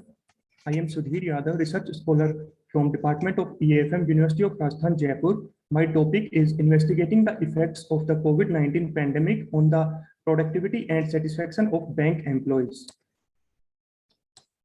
Introduction. The banking sector is very important to the growth of Indian economy. The majority of organizations were closed during You may skip this part. Leave the introduction and come to the objectives findings. of the study: to know the bank employees' attitude about the changes in work due to pandemic, to identify the effect of pandemic on bank employees' productivity, to investigate the impact of COVID-19 on the satisfaction of bank employees. Research methodology. The researcher collected data from the primary sources. Questionnaire was shared through Google Form. The data was collected from 105 bank employees using a random sampling method. The acquired data was analyzed using SPSS 22 software. Various techniques like frequency, percentage, factor analysis, regression, and correlation were used to test the hypothesis at 5% level of significance. This is data analysis. Reliability test. According to Cronbach's alpha test, if the value is greater than 0.6, the reliability of variable is positive. The result shows that the value is 0.887, which is greater than 0.6. KMO and Barley test. KMO defines sampling adequacy. The KMO test value is 0.814, which is more than 0.6, can be considered good and valid to conduct data reduction technique. With the help of factor analysis, we reduce 20 statements to 5 components like productivity, job satisfaction, workplace challenges, work-related attitude, employee participation. And this is regression analysis. H1, work-related attitude during a pandemic has an effect on productivity of bank employees. Employees' productivity is a dependent variable and work-related attitude is an independent variable. The model explains about 41% by predicting independent variables. The significance value is 0.00, which is less than 0.05, and it indicates the independent variable has positive and significant impact on dependent variable.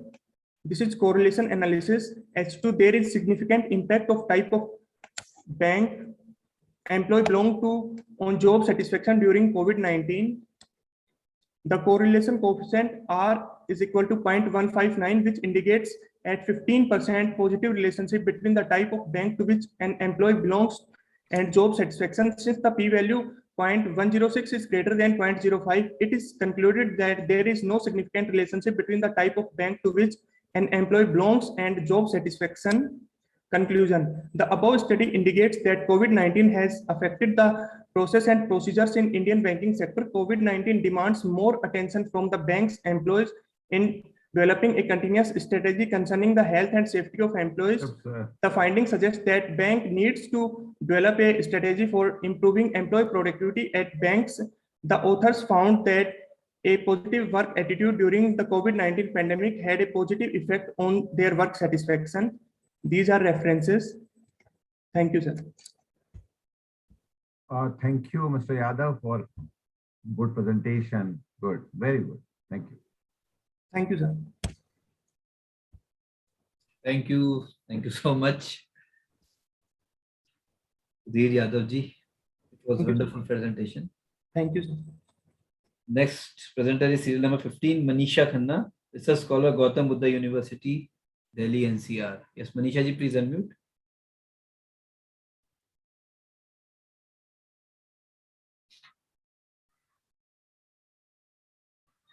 Sir, I'm audible? Yes, ma'am. Yes. Okay. Good evening, the expert panel and chair. I would like to present. Is my screen visible to everyone, I guess? Yes, yes. All right. The study, my topic is the study on financial digital literacy training conducted for SCG women based at Noida. I'm presenting this paper co-authored by my supervisor, Dr. Neeti Rana. I myself is a certified trainer and research scholar with Gautam Buddha University. Before moving ahead with my PPT, I would like to introduce on SCG and financial digital literacy. In the introduction section, when the keynote speaker were really, emphasize on the opportunities on digital, technology empowering. So it is more of that. Small help groups are, it's a financial intermediary committees, which are grouped by very low income profiles. especially majorly it is of women. When we are talking about financial digital literacy, it is financial education, which is need of an hour, especially after the pandemic.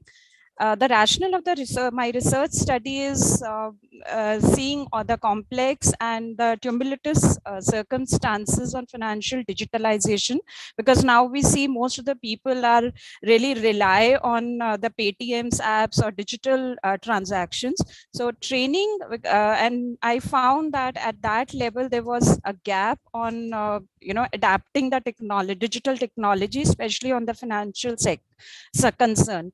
So training is act as an increasing the skills of those people, especially the women from the lower background.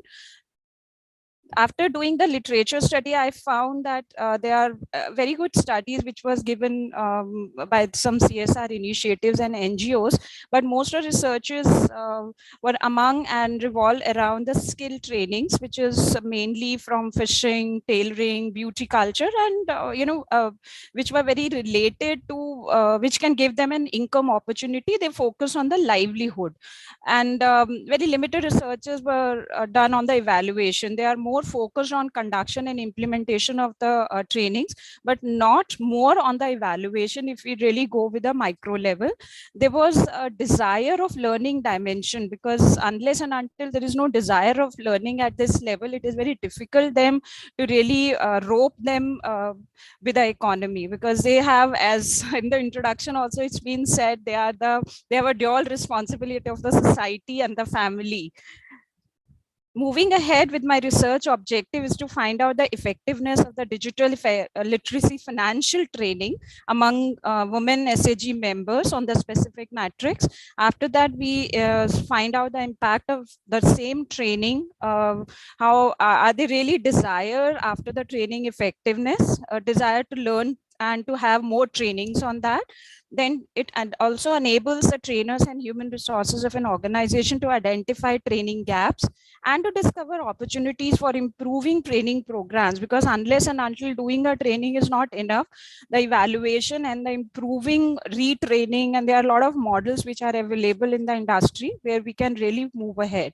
With this hypothesis, on basis of these objectives, the null hypothesis, we come up that the financial digital literacy training does not have significance influence on the trainees, and the other two alternate hypotheses we came up, they have a significance, and the HE2 is more on the desire of learning, because I emphasize on learning. The research methodology, the parameter of my research, the philosophy is positivism. The type of research is qualitative and quantitative viewpoints. The type of study, it is empirical, but is the data we gathered among those trainees. The sample is collected from during the training session only. From 81 questionnaires were filled by women FSG beneficiaries. The data collection is done then and there after the training. The statistical software I'm using is Excel, because we got the raw data from the evaluator, then we put it in Excel and then move on the coding. Tools which I used on a percentage analysis and correlation test on SPSS. This is my research model. When we conduct the training can be effective, training cannot be effective. But when it is effective, it really moves towards the learning, because unless and until training is not effective, it will moralize or demoralize the learners and the trainers to move ahead and to really have more on that, the updates on their skills.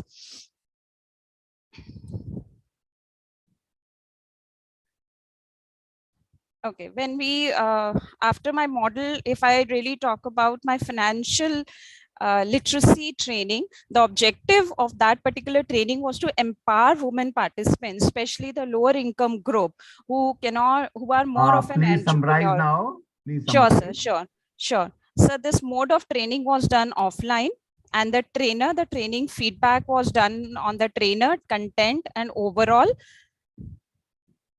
We found that respondents, SAG beneficiaries, 100% is females. This is a feedback of the content, which we emphasize on the study material, the relevance of individual needs, the audio visual qualities. Then there is also another feedback which we got it from the trainer, because they play a very important role in the effectiveness of training. This is a learning among trainees. When we say, respondents, if they really wanted to have learning after getting the training on financial literacy. So the correlation analysis is done on trainers interaction and module learning, trainer interaction, and if they wanted to relearn and retrain more from the same trainer or maybe on the same content, and again whether they really wanted to move ahead with upskilling themselves in the same area. After having the results, we found that HO is rejected and alternate hypothesis is accepted. Both of the hypotheses are accepted alternate, because we found that the findings mainly depends on that it indicates training program was very effective, and if it is effective, of course it motivate and give them a spark among these women to get more upskilling themselves, to build their morale and demonstrate their area of interest. We found that although they have the smartphones, but they have a fear of using those smartphones, especially on the financial platform. They are dependent on their family members. Please conclude now. Please conclude. Okay, sir. Okay, sir. Fine. So that's it. My limitation of the study, because the sample size is less, because they are the nominated trainees by the NGO. We are working on the CSR initiative. The scope of my further study is maybe the further researchers can expand on geographical area. And there are many trainings they can conduct on women empowerment, and even the Crick matrix model of training evaluation can be used for the further studies. Thank you so very much for listening me. I'm open to many suggestions and questions from the expert panel, please. It's a good paper and good presentation by you being a trainer, as mentioned. Good presentation. Yes, sir. Good, thank you, sir. Good paper also. Try to get it published at the earliest possible in any index. Sure, definitely, sir. Actually, this training was done by me only. I'm a master trainer and a certified trainer, and the evaluation is done by the organizers. So this is how things really moved on this. It clearly appears by your presentation. Thank you. Thank you so much, sir. Thank you, expert panel, for this. Thank you, Manisha ji. Next presenter is serial number 16, Zemid Degu, Doctoral Research Scholar, Department of Economics, Punjabi University, Patiala. Yes, Zemid ji, please unmute. Yes.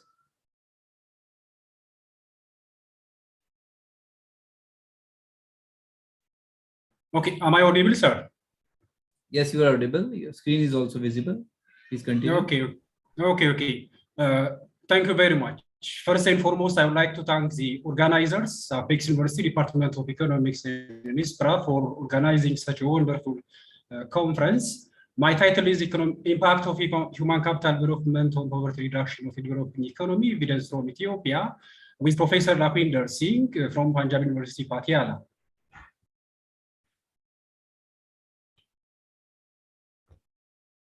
The human capital school of thought was introduced in the 1960s and 1970s as a remedy for the previous school of thoughts, because during that time, the growth rate of output in the Western economy was better than the growth rate of inputs, for which the mere availability of physical capital and natural resources are not sufficient by themselves to explain such a difference. To this reason, the knowledge, skill, innovation, physical strength, and mental stamina of human beings are very important to explain such a difference through augmenting productivity and increasing earning potential. In line with this, the introduction of endogenous growth theory in the late 1980s and early 1990s through Romer and Lucas, for which the introduction of new ideas, knowledge, innovation by business firms to maximize their profit through contracting diminishing returns to physical capital is very important as a source of domestic innovation in adoption of foreign technology. To this end, in the late 1980s and early 1990s, the human capital development concept was reflected through the poverty reduction strategy papers, the UN Millennium Development Goals, and Sustainable Development Goals. To this end, education, health services were promoted to marginalized and deprived people of the community as an instrument of income distribution and poverty reduction. To this end, the government of Ethiopia also inculcated the human capital development concept as an integral part of its national development plans and strategic frameworks, for which the government has invested huge financial resources, physical and institutional infrastructure. So it is education sector development program and health sector development program, for which the human development index of the country has been improved for the past 2 decades, even though there was ups and downs. In line with this, the level of poverty in terms of head count ratio has also declined from 47.5% to 27% in the last 2 decades. So it's very important to investigate the factors affecting human capital development and its impact on the poverty level of a developing economy such as Ethiopia, using the 40 years of time series data between 1980-81 to 2019-20. A review of literature allows us to conclude that studies on the subject matter in the country are very scarce. There are also inconclusive and contradictory studies in the theory and empirical aspects. Some have used education capital variables as a proxy measure, but neglected the health capital variables. On the other hand, other studies have used the aggregate measure of education capital in terms of education. So the present study has used the human capital investment and quality variables to measure its impact on human capital development, and the disaggregated component of human capital accumulation in terms of education and health to measure its impact on human capital development. As you have seen from the slide, these are just the different research hypotheses for the 2 different objectives. Regarding to the methodology aspect, we have used the ARDL boundaries co-integration and correlation approach due to the reason that it yields a significant and valid results for sample size, like our study. It permits variable having different lag lengths, and also it solves the problem of endogeneity among regressors or explanatory variables. Moreover, we have also used stationary tests, optimal lag lengths, diagnostic tests of normality, autocorrelation, and others, as well as stability tests. In addition to this one, we have also used the perpetual inventory method to compute the different levels of educational attainment based on educational enrollment and the dynamics of the population in the country. Moreover, we have also used the geometric mean of education, health, and income indices to compute the human development index of the country between 1980 up to 2019-2020. When it comes to the findings, the stationary tests indicated that among the variables used in the model, only the consumer price index has integrated in order 0, whereas the other variables are integrated at order 1, which indicates that none of the variables are integrated at order 2, which confirms the use of ARDL model for our study. Regarding to co-integration test results, the bounds test indicated that there is a long-run relationship between poverty and human capital accumulation variables, as well as other control variables, due to the fact that the statistics value 7.42 is greater than 4.1 at 1% level of significance. Regarding to the long-run estimation results of human capital development, the study points out that government revenue expenditure, government capital expenditure, as well as government revenue expenditure on health have a significant and direct... Please conclude now. Please conclude. Okay, sir. Just to see the last. Okay. Results of the main conclusions. Share of the government expenditure to the education and health sector in the country is below the minimum standards. The country is under low human development category. Government expenditure on education and health have contributed positively for the enhancing the well-being of the country's economy. There is a critical shortage of professionals and infrastructure in the area of human capital development. And we have obtained that secondary and tertiary education attainment have a significant effect on poverty reduction, while primary education attainment has a positive but insignificant impact on poverty reduction. With respect to total fertility rate, we have got a negatively impact on poverty reduction by putting mother's health condition at risk through increasing maternal. Please wind up now, wind up. Okay, sir. So as a policy recommendation, we have just recommended the following policy implications. The first one is the government has to strengthen the country's institutional capacity in increasing the labor force with secondary and tertiary education attainment. But there should be an improvement in the current institutional framework of primary education. It affects us negatively. Moreover, the government has to increase the current expenditure on education and health from the current 4.41% and 3.19% to 6% and 5% respectively, according to the minimum recommendations of UNESCO. Moreover, the government has to formulate affirmative strategies which encourage women and deprived people participation in the labor force, for which technology played a very important role. Last but not the least, the government has to create an enabling environment which encourages investment by the private sector through public-private partnership in the country. Thank you very much. Thank you. Thank you very much. Next presentation, please. Thank you so much, Jamet Deguji. Next presenter is serial number 14. I think she joins a little bit late. It's Pooja Verma, research scholar, Patna University. Yes, Pooja ji, you can start. Good evening, everyone. My name is Pooja Verma. I'm from Patna University, Patna. My topic is a study on corporate social responsibility and its role on rural development in India. Even after so long of independence, still 70% of India's population resides in rural areas and depends mainly on agriculture for their livelihood. Rural development refers to economic and social progress in the lives of people residing in rural areas. A large part of rural population are deprived of education, health facilities, basic amenities, infrastructure facilities, hygiene, sanitation, modern technology, and so on. So the growth and development of India cannot be possible by neglecting the rural population. As Mahatma Gandhi also said that the real progress of India did not mean simply the growth and expansion of industrial urban centers, but mainly the development of the villages. Corporates as a part of the society has the responsibility towards them.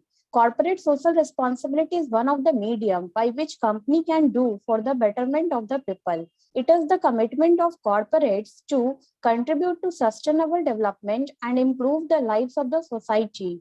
Policymakers and development specialists have been recognized CSR as a feasible driver for rural development. Some of the studies which I have studied related to CSR and the rural development are Role of CSR on Rural Development in India by R. Ashok Kumar, M.K. Ganesan, and Professor C. Vethirajan. And the another one is Corporate Social Responsibility Initiatives Towards Rural Infrastructural Development, an Indian Perspective by Ayush Kumar. So the research gap is there have been some of the researchers undertaken on CSR and rural development in India, but still there is a gap related to this topic.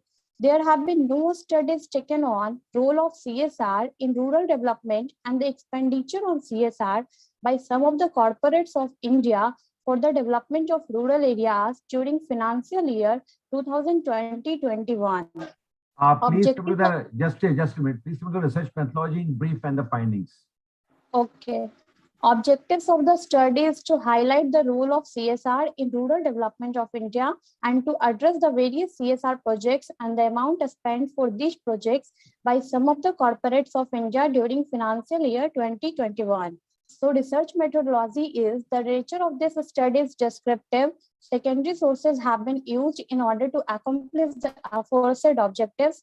The data have been collected with the help of books, websites, newspapers, articles, annual reports of the companies. For this study, I have taken top 9 CSR programs for rural development by different companies during financial year 2020-21. So the name of the companies are Rural Electrification Corporation Limited, Oil India Limited, Ultratech Cement Limited, Device Laboratories Limited, Hindustan Zinc Limited, and so on. It is found that most of the corporates spent on CSR more than the prescribed amount of CSR for rural development during financial year 2020-21. To conclude, rural development is vital not only for the majority of the population residing in rural areas, but also for the overall economic and social development of the nation. So corporates should focus on it as much as possible. Some of the suggestions which I would like to give to corporates for rural development are to make smart villages instead of smart cities for the development of the nation. Establish new farms or industries in remote areas so it provides employment for villagers. Provide vocational training to villagers and start a program which develops a skill in the villagers. Thank you. Any study which is conducted on CSR particularly in the context of impact, I think it should be based on both primary as well as secondary data, because you cannot completely rely on the secondary data when you are carrying any study, because it is not merely a financial study. You are studying the impact of CSR. So it would have been better if you have gathered primary as well as secondary data both. What's your opinion, Dr. Aarti? So what?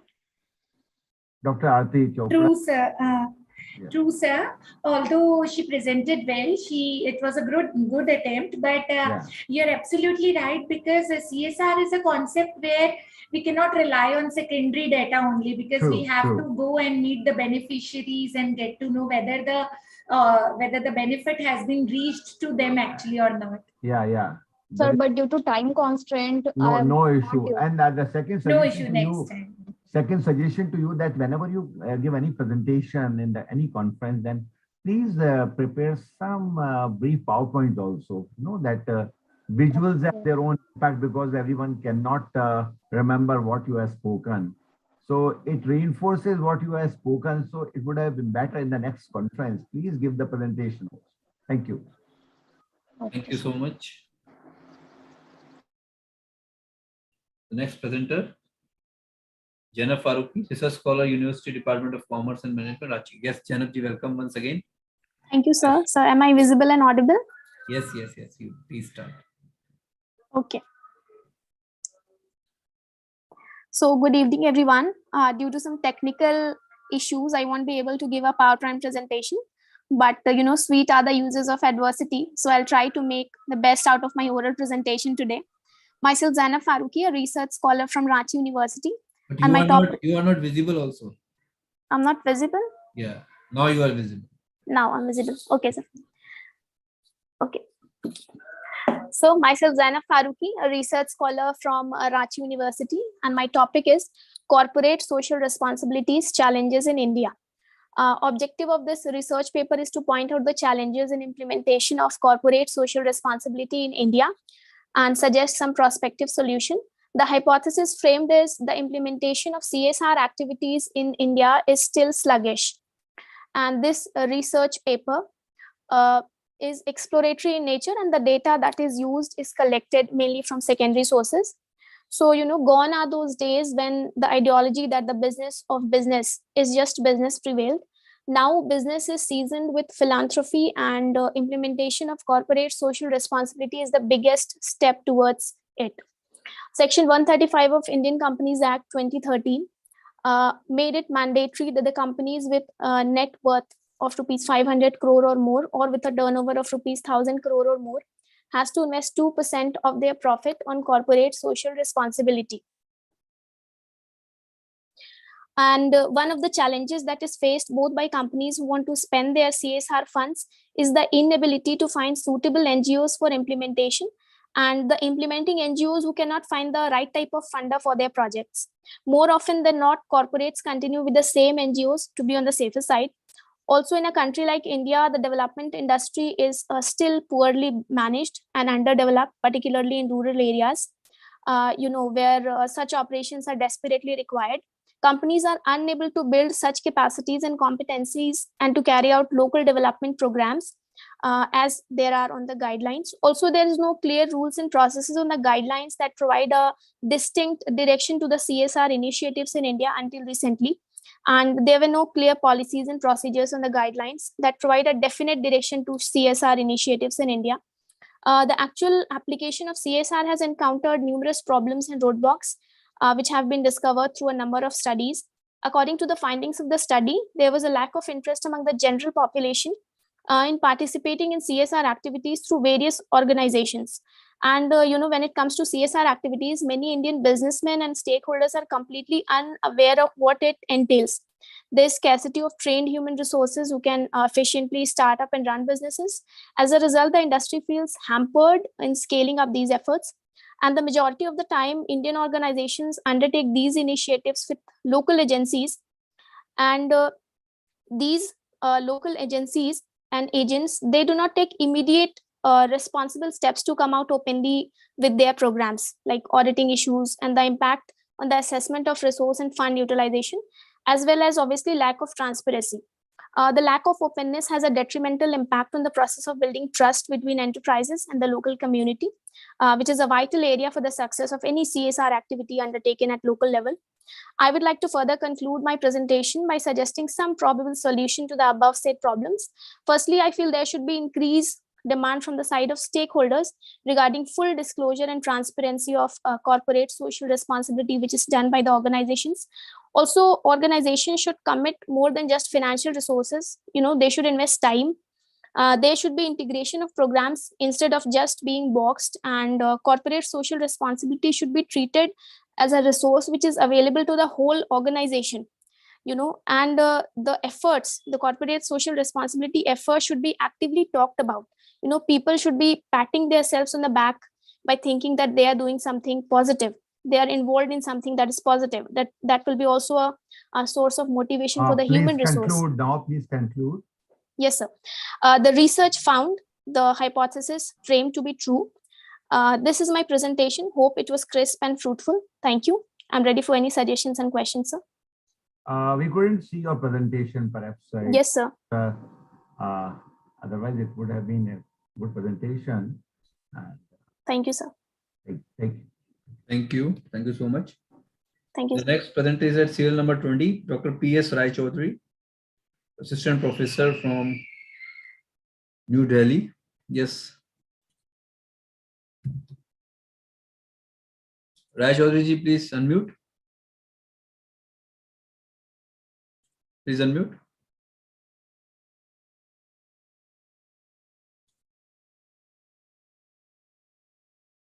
Okay, the next presenter, serial 21, Shavya Singh, Research Scholar, Department of Economics.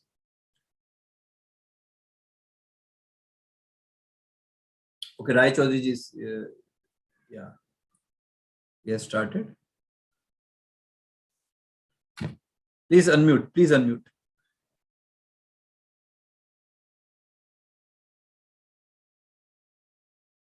Rai Chaudhary ji, please unmute kariye, please. No, I am clicking unmute. You have to unmute. I am allowing you. Yeah. My Yes. research scholar will speak. Ms. Bushra Akhtar. Where is she? I'm just trying to contact her. Then we have to wait.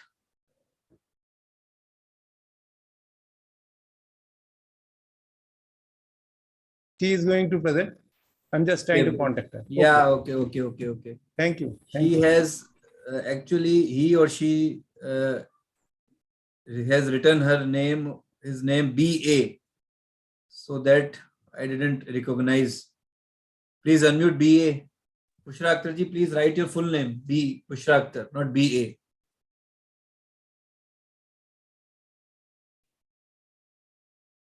Yes, please, you can start, Bushra ji. Yeah, now it's okay. That's why I didn't recognize you. Am I audible, sir? Yes, please, you can start. Good evening to all the eminent members. I am Bushra Akhtar. I have written this paper entitled as A Study on the Impact of Advertisements on Consumer Buying Behavior with special reference to OTC drugs, a study on the consumers of Delhi NCR. I have the co-author of my paper is Dr. P.S. Rai Chaudhary, who is also my PhD mentor. So as we all know, advertisements play a vital role in shaping the attitude of the consumers. They make the consumers aware about the products and services. And that is why the industry, the companies are spending a huge amount of money on advertising their products and services. And pharma industry in this way is no different. With the prevalence of COVID-19, there is the OTC industry has seen a boost. The awareness that people get through advertisements, through word of mouth about the OTC drugs has made them aware about the products, and it has increased the trend of self-medication. Considering this, the pharma companies are making all the efforts to counterbalance the requirement of the necessary medicines. First, I'll clear you what OTC medicines are. OTC medicines are the medicines that can be taken without the prescription of the doctor. Schedule K of the Drugs and Remedies Act, it says that there are certain medicines that can be taken without the prescription of the drugs, and those medicines are considered as OTC medicines. It includes vitamins, minerals, cough and cold, digestive and gastrointestinal, analgesic and pain relievers, contraceptives, and antiseptic, antibacterial creams and liquids. I'll directly move to the objectives, considering the shortage of time. To develop a framework that identifies relationship between the advertisement, learning, attitude, and purchase intention. To study the impact of advertisement on consumer buying behavior. Now the sub-objectives are to examine the relationship between advertisement and learning, to examine the relationship between learning and attitude, and to examine the relationship between attitude and purchase intention. So the model that I have developed is based on these different models. IDA model, that is awareness, interest, desire, and action. DAGMAR, defining advertising goals for measured advertising results, and hierarchy of effects. So these are the various models based on which I have developed my own model. So this is the proposed model that I have worked on. Advertisement, the perception towards advertisement leads to learning, and learning leads to formation of attitude, which leads to the purchase intention among the consumers. So these are the hypotheses. There is a significant impact of advertisement of OTC drugs on the learning of the respondents of Delhi NCR. There is a significant impact of attitude on the purchase intention of the respondents, and there is a significant impact of advertisement, learning, and attitude all together on the purchase intention. So the research methodology is I have used a close-ended questionnaire. The scales were taken from different authors based on the literature review, and 18 questions, apart from the demographic questions, 18 items were adapted and developed based on the literature review. Sampling, I have used purposive sampling based on the people who are using OTC drugs and who have also watched or heard about the advertisements of OTC drugs. A sample size of 100 respondents was considered. The questionnaire was given to 150 respondents. 110 response sheets were received. 10 were inappropriate and incomplete. So the study was considered on 100 respondents. I have used linear regression analysis method to prove my hypothesis and show the relationship between the variables. So these are the scales, 18 total items that were adapted from these different authors. The KMO is 0.931 and significance is 0.000. So these are the factor loadings and the reliability scores, which proves that it is reliable. Now, regression analysis of advertisement, learning, and attitude on purchase intention. The first thing was to prove the first hypothesis, the significant impact of advertisement on learning. So these are the results. The beta coefficient is 0.568, R-square value is 0.291, p-value is 0.000, which says that the hypothesis is supported. So here is the model summary, which shows the R value, R-square value, and the standard error of estimate. So this table provides the value of R and R-square and shows a simple correlation, that is 0.540, which shows that there is a moderate degree of correlation between advertisement and learning. And in this case, 29.1% of the model is explained, which is relatively less. The ANOVA table shows us the value of significance, which is less than 0.05. Hence, we can say that there is a significant relationship between advertisement and learning. Now, this is the coefficient table through which I have developed this regression equation. Please conclude now. Okay. Okay, sir.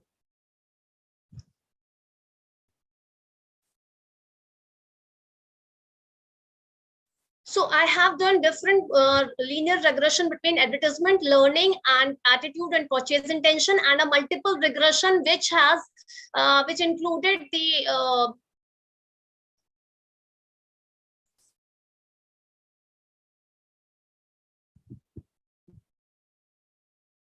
Hello. Yes, please continue. Okay. So the findings say that advertisements of OTC drugs have an impact on learning of consumers, and there is a significant relationship between learning and attitude. And similarly, attitude has a significant impact on the purchase intention. The results revealed that there is a major impact altogether. Advertisement, perception, learning, and attitude, they have a major impact on the purchase intention. So the suggestions for the pharmaceutical companies are that they need to advertise their products more through different modes, so that, and they plan their advertisements in such a way that the advertisements are suitable to mark an impact on to help to form an attitude, to shape the attitude of the consumers, so that it would impact their purchase intention. Thank you. Thank you. Thank you. A good presentation. Thank you. Really wonderful presentation. Wonderful presentation, Bushra ji. Thank you. Thank you, sir. The next participant is Shavya Singh, research scholar. Yes, Shavya ji, please. Open your video and unmute. Yes, Shavya ji. Good evening, everyone. Yeah, good evening. My screen.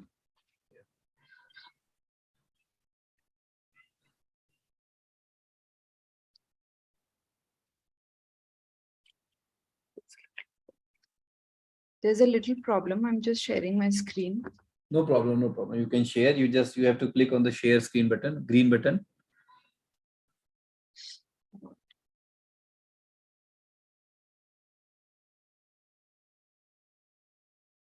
Or you can try after some time also. I will call. Sir, I'm sharing my screen. Okay, yeah, it's shared now. Okay, sir. Yeah, yes. Sir. So the topic of my research is bringing mothers back into workforce, mental dilemmas, challenges, and solutions. I'm a research scholar at Apex University, and this paper is in association with Dr. Anita Vyas, who is also my PhD mentor. So these are my table of contents. This is the introduction and the abstract. The paper is analyzing that because women have various kind of professional and personal responsibilities, so there are various kind of mental dilemmas that women go through when they become mothers. This paper studies about the empowerment that women achieve with professional growth, which is linked with their sense of identity in society. And the paper aims majorly on the work-life conflict of women after having children. So these are the conclusions that these are the just a minute, please. Is it the title? Is it workforce or workplace? Clarify it. It should be, I think, a workplace, not a workforce. So it's actually workforce because so it's actually talking about the representation of women in the workforce, that female ratio, male ratio. Since I've not seen the paper, that's why this question occurred in my mind. Anyway, proceed further. So these are conclusions from the literature review that I have. Because in the modern world, there are various material aspirations, and because of these necessities, women and men both, they have to work to sustain the families. And various studies, they are suggesting that increasing the participation of women in the workforce by 10% could add $700 billion to India's GDP by 2025. And apart from the economic benefits that any organization can achieve, having women in the workforce also provides room for more diverse thinking, problem solving, and creative working methods. There are various reports by Genpact Central for Women's Leadership, which states that women they are just 27% of the workforce. Even amongst those 27% of the workforce, 48% they just drop out within 4 months of returning from the maternity leave, and 50% of the women, they drop out before they arrive at the age of 30. So my objectives, the research objectives are to study about the employment of women after maternity, to analyze the issues faced by women when they resume work after motherhood, to identify the factors which can act as a support for women when they resume work. And there are certain stereotypical images of mothers and how to undo those criteria. And to study the relationship of maternal employment and children's well-being. And there are various gendered nature, there are various gender norms that we follow in a society, that caregiving and motherly feelings, they are associated with women and its impact on family, women and society. And the research is based on secondary data. It is descriptive in nature. The various issues are the construct of ideal motherhood that we face in the patriarchal societies, the neoliberal market regime, which focuses on women as a good producer, as a professional worker, and a good reproducer who is birthing neoliberal workers. And women often, they also don't have the autonomy if they want to leave their work because of the financial constraints that they have. And there is often a loss of social identity when women are not working. And when they are working, there is a maternal guilt at a psychological level because they're not able to give enough time to their personal lives. So this is actually the linkage of children's well-being and maternal employment. This is a very famous Amul ad during the COVID-19 lockdown, where mothers were actually managing everything, ranging from work ranging from housework to the professional work to taking care of children and everything else. So actually the relationship from various studies, the conclusion is that working mother, they contribute incredibly to the society. Study supports that they create self-confidence, they raise awareness, and there is a sense of commitment and struggle with a lot of monetary benefits. She serves as a good role model to inspire children to pursue their ambition. And there is of course another kind of argument when it comes to women who belong to the lower economic strata. So these women, they don't have luxury of leaving their work even when they want to leave. They have to take care of their children. Please conclude now. So there are certain findings that India is witnessing gains in the female education, and there is remarkable decrease in fertility rate, but still the female labor force participation rate is very low. So the basic reason is that when the household wealth increases, women drop out because their contribution do not matter when the families are very rich. This is related with the income effect hypothesis.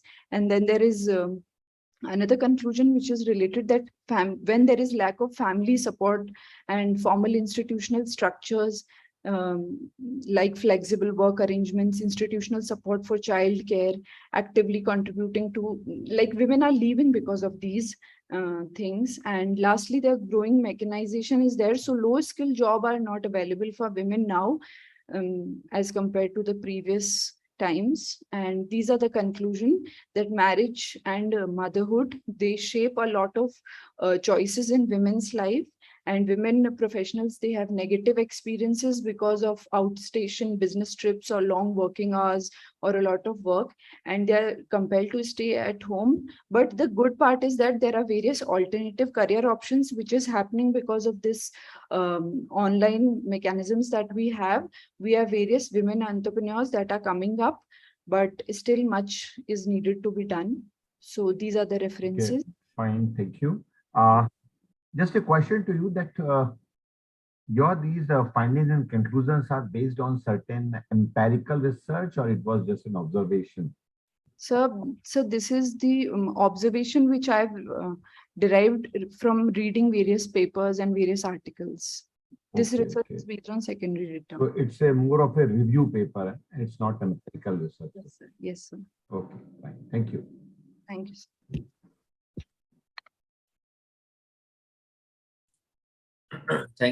Thank you. Serial number 22, Sakshi Gupta, research scholar, Doon University. Sakshi ji, please unmute.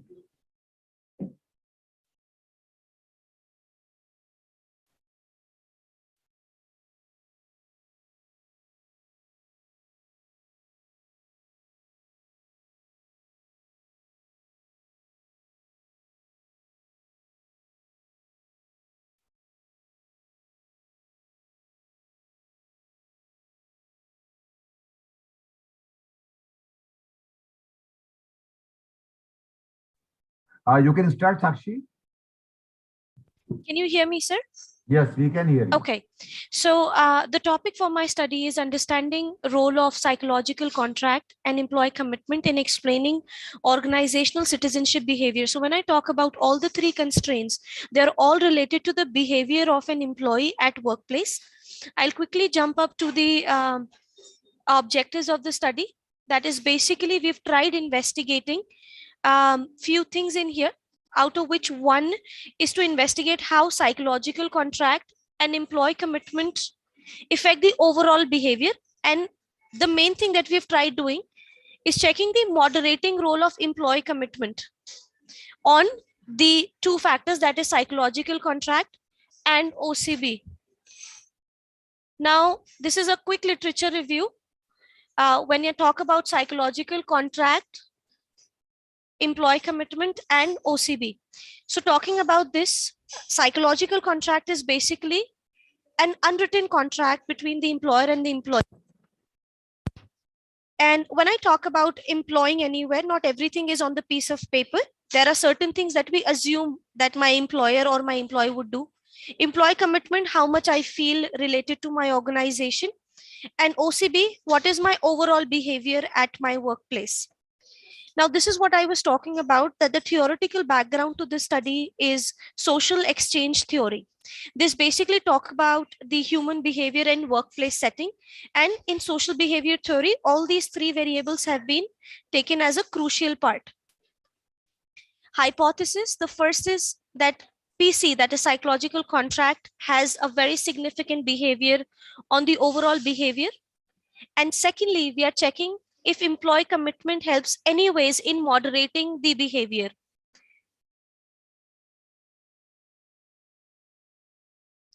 The research methodology, we have actually tried accommodating every variable and every dimension of the three variables. Now, when I talk about employee commitment, there are three in them: effective, continuous, and normative. Psychological contract has 2, and OCB has 5 constraints in it, because of which the scale came up to be a total of 53 items. Yes, of course, it was a very, very long scale, but it helped us actually equipping it or the study for entirely complete construct. Now, when I talk about the results, the one thing that we made sure of taking into care was a common method variance. Because all the 53 items were filled in by the same people, we had to check if there is any biasness coming. For an example, if I show that my commitment is high, that it eventually give my behavior as a positive behavior. So we tried checking on that, and with which we were able to see that the TLI and NFI, they are more than 0.6. So together we can say that there is no evidence of common method bias in the study, and it was much more good to go further on the study part. Now, talking about the results, as I talked about taking employee commitment as a moderating role. So I did see the formula to be firstly checking the impact of employee commitment on OCB, and then collectively of PC, that is psychological contract, and employee commitment on OCB. So collectively, when I talk about the results, it was coming anytime better when it was the psychological contract and EC on OCB. That is why employee commitment can be said to be positively moderating the relationship for psychological contract and citizenship behavior. The conclusions, yes, of course, are the same as we just did upon the results, that yes, OCB, employee commitment, and psychological contract, they all help us to get the efficiency on the performance in the organization, be it an individual level or an organizational level. And we need to take more care of employee behavior in order to enhance the efficiency at higher education institutions among India.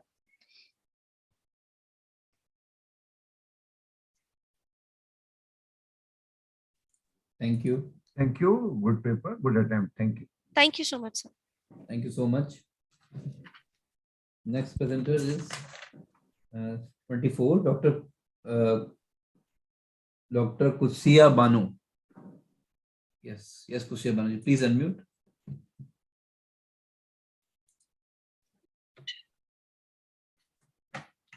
I am audible? Yes. Okay. Good evening to respected organizing committee members, experts, and participants. I'm very grateful to the organizers of International Conference, MGCIWT 2022, for providing me a chance for paper presentation in the technical session too. The topic of my paper is Female Empowerment in India. Female empowerment or women includes accepting women's viewpoint or making an effort to seek them, raising the status of women through education, awareness, literacy, and training. Women empowerment equips and allows women to make life-determining decisions through different problems in society. Empowering women is essential to the health and social development of families, communities, and countries. When women are living safe and contribute their skills to the workforce, can raise healthy and happier environment. World celebrates International Women's Day on March 8th. The contribution achievements of women all around the world, including India, are being acknowledged and admired. The theme of this day in 2022 was Gender Equality Today for a sustainable. Please come to the findings and the suggestions, if any. Sir, what it has been found that in India, many of the females, our president and Pratibha Patil ma'am, Indira Gandhi ma'am, and many of these ladies, they are the political leaders and Prime Minister and President of India. And in Uttar Pradesh, Mission Shakti program and Sashakti-Karan program is in progress, which is for upgradation of female and safety of women. And in the last, I want to say that the guardian of a female must strengthen and save ladies or their girls in the family by giving them property right respectfully, which the female should avail on priority and essential basis. That's all. Thank you. Thanks. Next time, please prepare some research-based paper. It appears to be more. Yes, sir. Yes, sir. Okay. More journalistic instead of research-based. Yes, yes, sir. Yeah. Thank you. Yes. Thank you. Yes, okay. Okay. Yes, serial number 25, Ashish Yadav ji. Yes, Ashish ji, please unmute.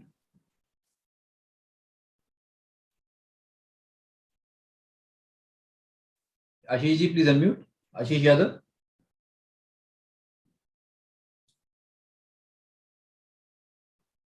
He's not there, perhaps. I think he is not ready. The next presentation. Next is serial number 28, Dr. Kavita Yadav. Please unmute.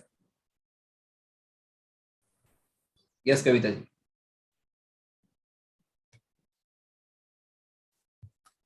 Good evening, sir. Good evening, everyone. So the topic of my paper is digitalized Indian health care sector, a boon to women empowerment.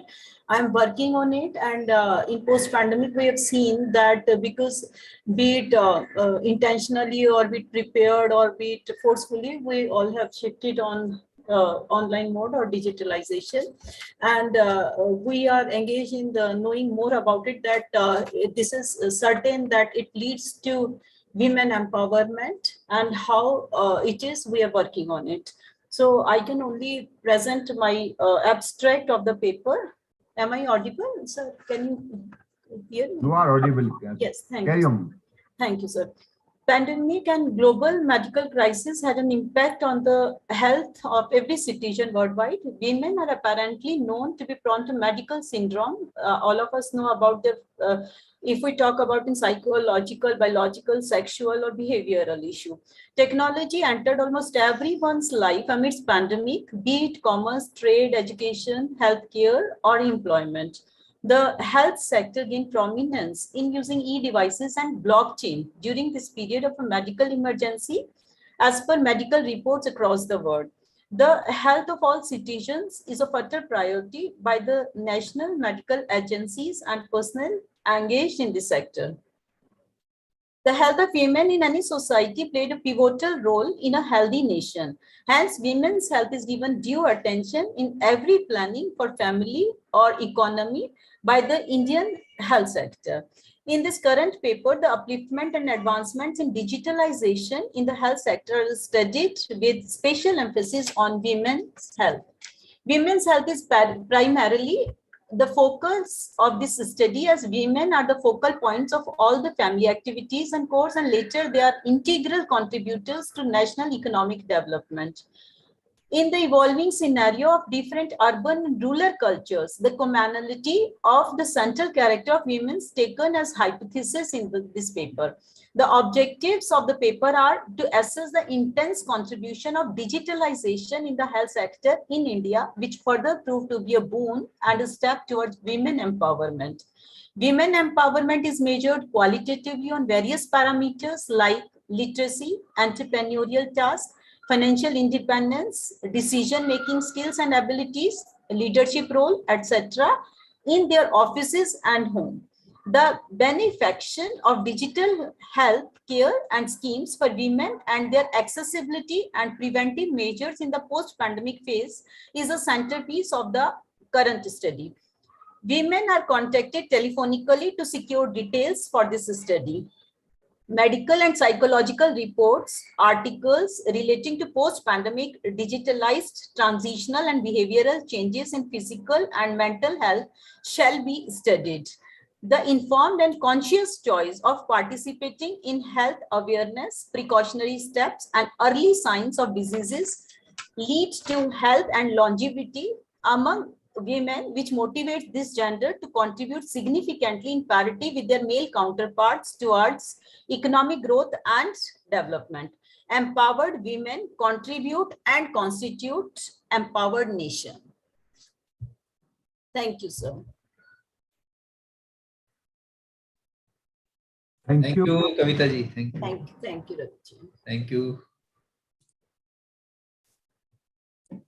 Nice presentation by Dr. Kavita Yadav. The next presenter is serial number 31, Prasanta Mujrai, Department of Geography, JZTU. Yes, Prasanta ji, please unmute.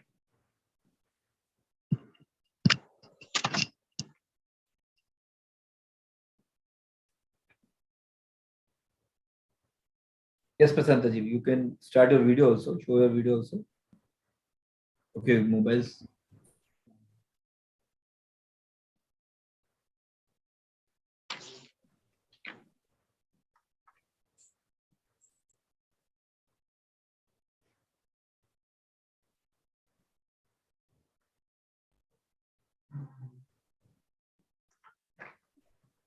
Thank you, everyone. My topic is management and SW compost. First, I will jump out my objectives. First objectives, to examine the effect of compost on some physical chemical properties of the soil and its biological activity. Second, to determine whether municipal solid waste compost of application rates affect the physical chemical properties of the soil. Evaluate the soil microbial activities and population of nitrogen cycling bacteria in municipal solid waste compost under different land application rate. And next is to investigate whether humus made from MSW could be used as an alternative source of plants nutrient, and to examine the effect of humus on selected soil microorganism. My goal of the solid waste management. The fundamental goal of waste management. Please come to the major findings now. findings, sir. Yeah. Yes, sir.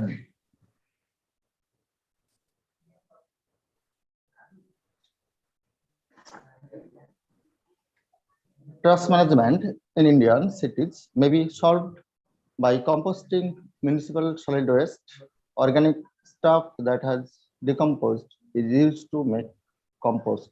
It is environmentally friendly, profitable, and long-term. Bioremediation is a technique that has been used to clean up contaminated land. Compost made from municipal solid waste are reviving plant growth, speed up residue breakdown, and improve deteriorated soils' physical and chemical qualities. Organic matter levels were raised using compost made from municipal solid waste. A possible option is to please conclude now. Please conclude. Sir, conclude. Yeah. A possible option is to utilize compost created from municipal solid waste. It provides a ready supply of nutrient and makes it possible for ecosystems that have been badly degraded or are experiencing severe environmental problem to fully recover. The effect of humus on soil microorganisms depends on the soil properties and municipal solid waste application rates. Before using compost created from municipal solid waste on agricultural land, physiochemical analysis of the compound must be referred. Thank you, sir. Thank you. Sir, the only observation is that, of course, Inspire has accepted your research paper, but please just ensure that whatever the theme of the conference is, paper must be matched with the theme of the conference. Your paper appears a bit technical and somehow it is not related with the major themes of the conference. Am I right, Dr. Ravi Modi? Yes, sir. Yes, sir. Yes. Yeah. Actually, we gave chance to. Yeah. Actually, because of the. I understand. I understand. Thank you. Thank you. Next time, please take care of this. Thank you. Thank you, sir. So next presenter is serial number 34, Nandini ji, research scholar in GNA University. Yes, Nandini ji, please, you can start.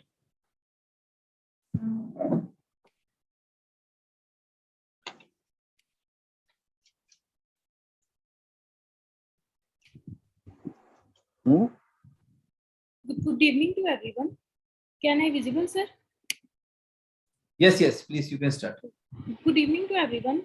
Today my topic of research is mutual fund in management. So what is the meaning of mutual fund? Mutual fund means pooling the different type of security in a one pool. In other words, we can also say that the type of financial wheel made up of a pool of money collected from many investors to invest in the securities like stock, bond, money market instrument, or other assets. These all funds are managed by the fund manager. In professional term, we call the portfolio manager. Why we call the portfolio manager? Because they manage all the portfolio for all individual investors which invest the money in short term or long term.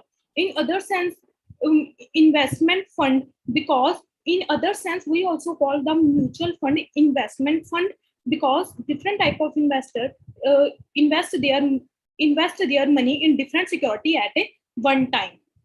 So my research objective is to determine the relationship between public and the private sector mutual fund. What is the way public and private sector mutual fund adopting to manage their funds, to determine the relationship between female and male fixed income mutual fund managers. Review of literature. For this study, we review the 15 literature review, and we use all the review for finding and conclusion in this paper. Methodology. With the help of literature review, we use different methods to find out the result. Like we use hypothesis method. We use two type of hypothesis. First hypothesis is basically based on the social science management hypothesis. In this hypothesis, we are not use null hypothesis or alternative hypothesis. Only one hypothesis is used, H1 hypothesis. We all study are based on this hypothesis. So we use one hypothesis which are related to the social science management hypothesis, or second hypothesis which are include both alternative hypothesis or null hypothesis together.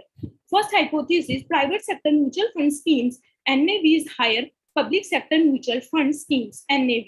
Second hypothesis, there is a significant difference in the performance of selected public sector mutual fund scheme based on NAV. There is a significant difference in the performance of selected private sector mutual fund scheme based on NAV, or there is a no significant difference between both.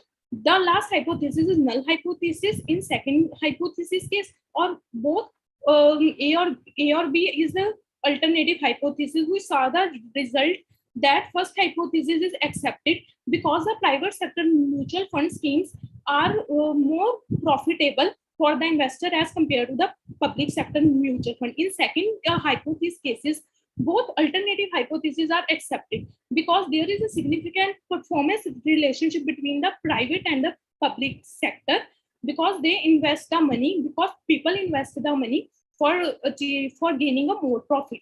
Or last, null hypothesis is rejected. In this case, we also use sampling technique like judgmental technique to select the sample size. In this study, we take some sample size, both public and private company, which are based on the income and other different asset management company. Those are part of mutual fund management scheme. In this study, we are also findings are there. With the help of hypothesis, we find that all the company are use different schemes and the methods in mutual fund management like equity, ELS, income balance, or we use this to evaluate the performance of mutual fund in India or outside India. With the use of different methods and techniques, we also find that the asset management company is a great choice for investor for investing the money, because in this we achieve more profit as compared to other funds. Fund manager play a very important role for managing all these, like marketing fluctuation play an important role to the investor, or fund manager make a market strategy to achieving it more. Based on finding, we also analyze the performance and the investment behavior of female fixed income mutual fund manager or compared to the male fixed income mutual fund manager. We find that there is no difference in the term of risk and the performance. Please conclude now. Please conclude. Okay, sir.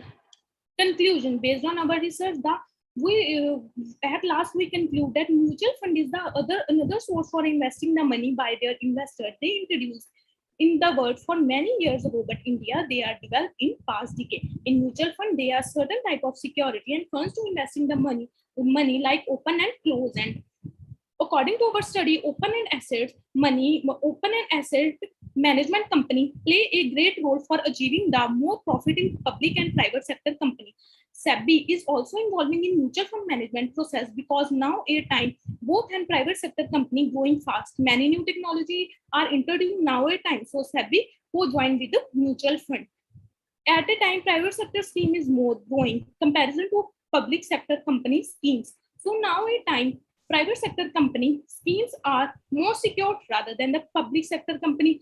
NAV of public sector mutual fund growing fast compared to public sector company. Our study also covered the mutual fund managers like male or female. According to this study, there is no difference in the term of risk and performance in two groups. Only some awareness of technology and lack of knowledge are the main two reasons in this group. Our study is not providing detail for types of mutual funds on which investor invest their money securely. Thank you.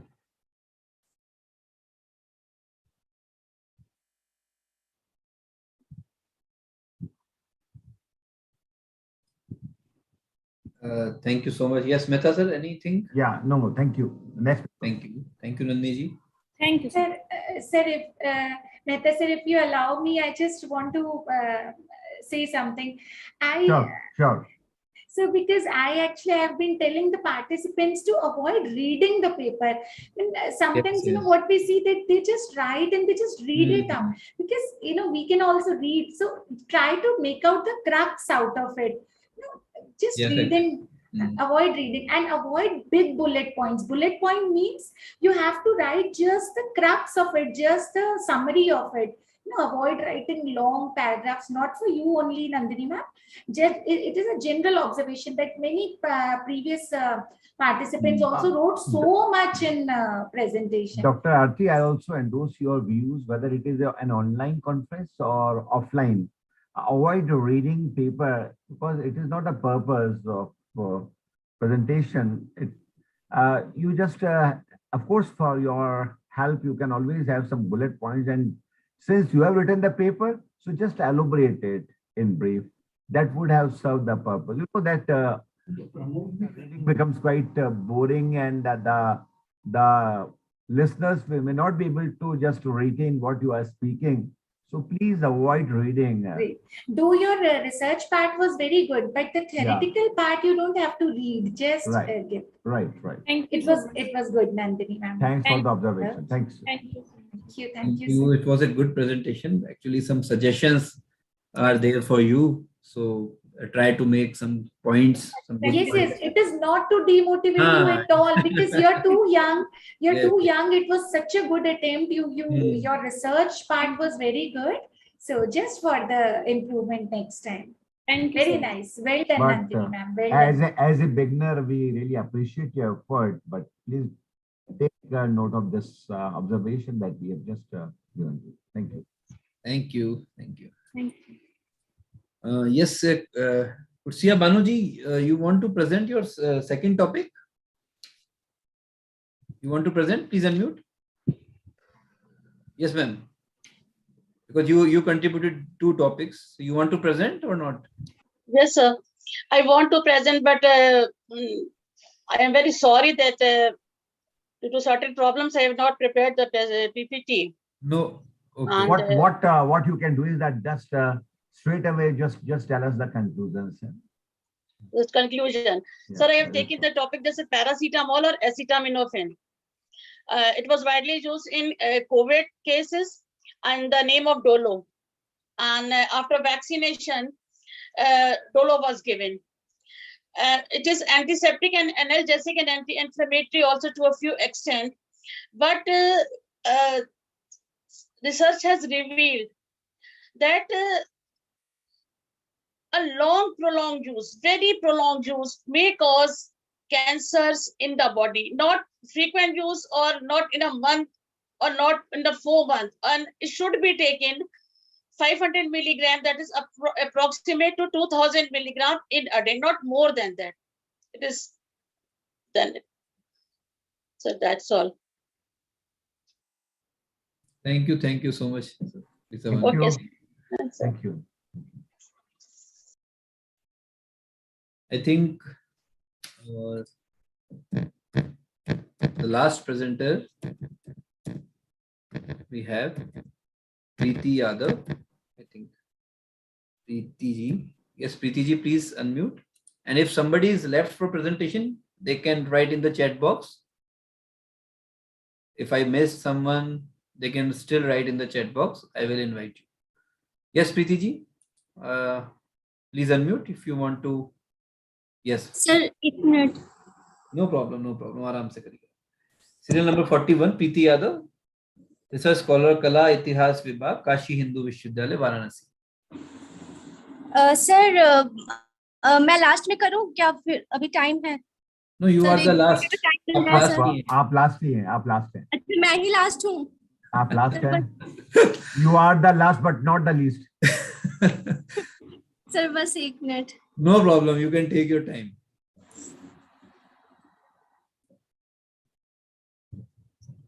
I think Preeti ji ने सोचा नहीं होगा एकदम से. जल्दी आ जाएगा. Meanwhile, अगर कोई और प्रेजेंटर हो तो नाम लिख आप. Yes. Somebody is left for presentation. They can write in the chat box. We want to give opportunity to everyone. है ना? कोई रह नहीं जाए. But today the presentation was really wonderful, sir. I think. Yes. Yeah. All the presentations was very good. Certainly.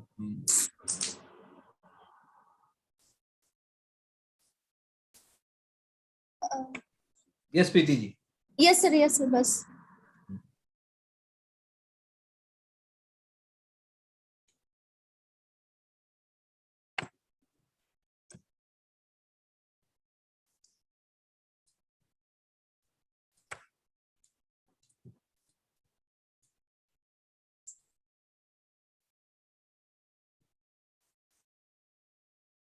You can give oral presentation also if you want. And your PPT on our mail ID, you can give oral presentation. We will see your PPT. Okay. Sir ये sir एक minute बस open हो रहा है.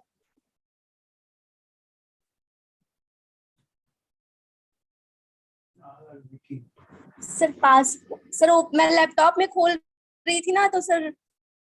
No problem, आप oral presentation दे सकती हैं क्योंकि अभी आपका स्क्रीन तो विजिबल नहीं है, तो we can't wait that long. Okay sir एक मिनट पासकोड बता दीजिए सर, मैं फिर तुरंत कर दे रही हूँ. MGCIWC. जी सर. आप प्रीति जी ऐसा करिए ना कि आपने क्योंकि पेपर लिखा है तो वैसे ही आप अपने स्वाभाविक शब्दों में अपना प्रस्तुति अपने आप दे दीजिएगा, कोई हम उस पर ले लेंगे. ठीक है sir. Yes, yeah. Meanwhile, I'm inviting Kavita Saxena ji, seat number 40. Please unmute. Actually, you have not written your name, Kavita ji. You have not written your name. F5, F7, 4, 5, AC. So how can I, determine you? आप प्रीति जी तब तक तैयार हो जाइए आप देने के लिए ना. Yes, प्रीति जी तब तक आप रेडी कर लीजिए. ठीक है सर, ठीक है. Yes, Kavita ji, please continue.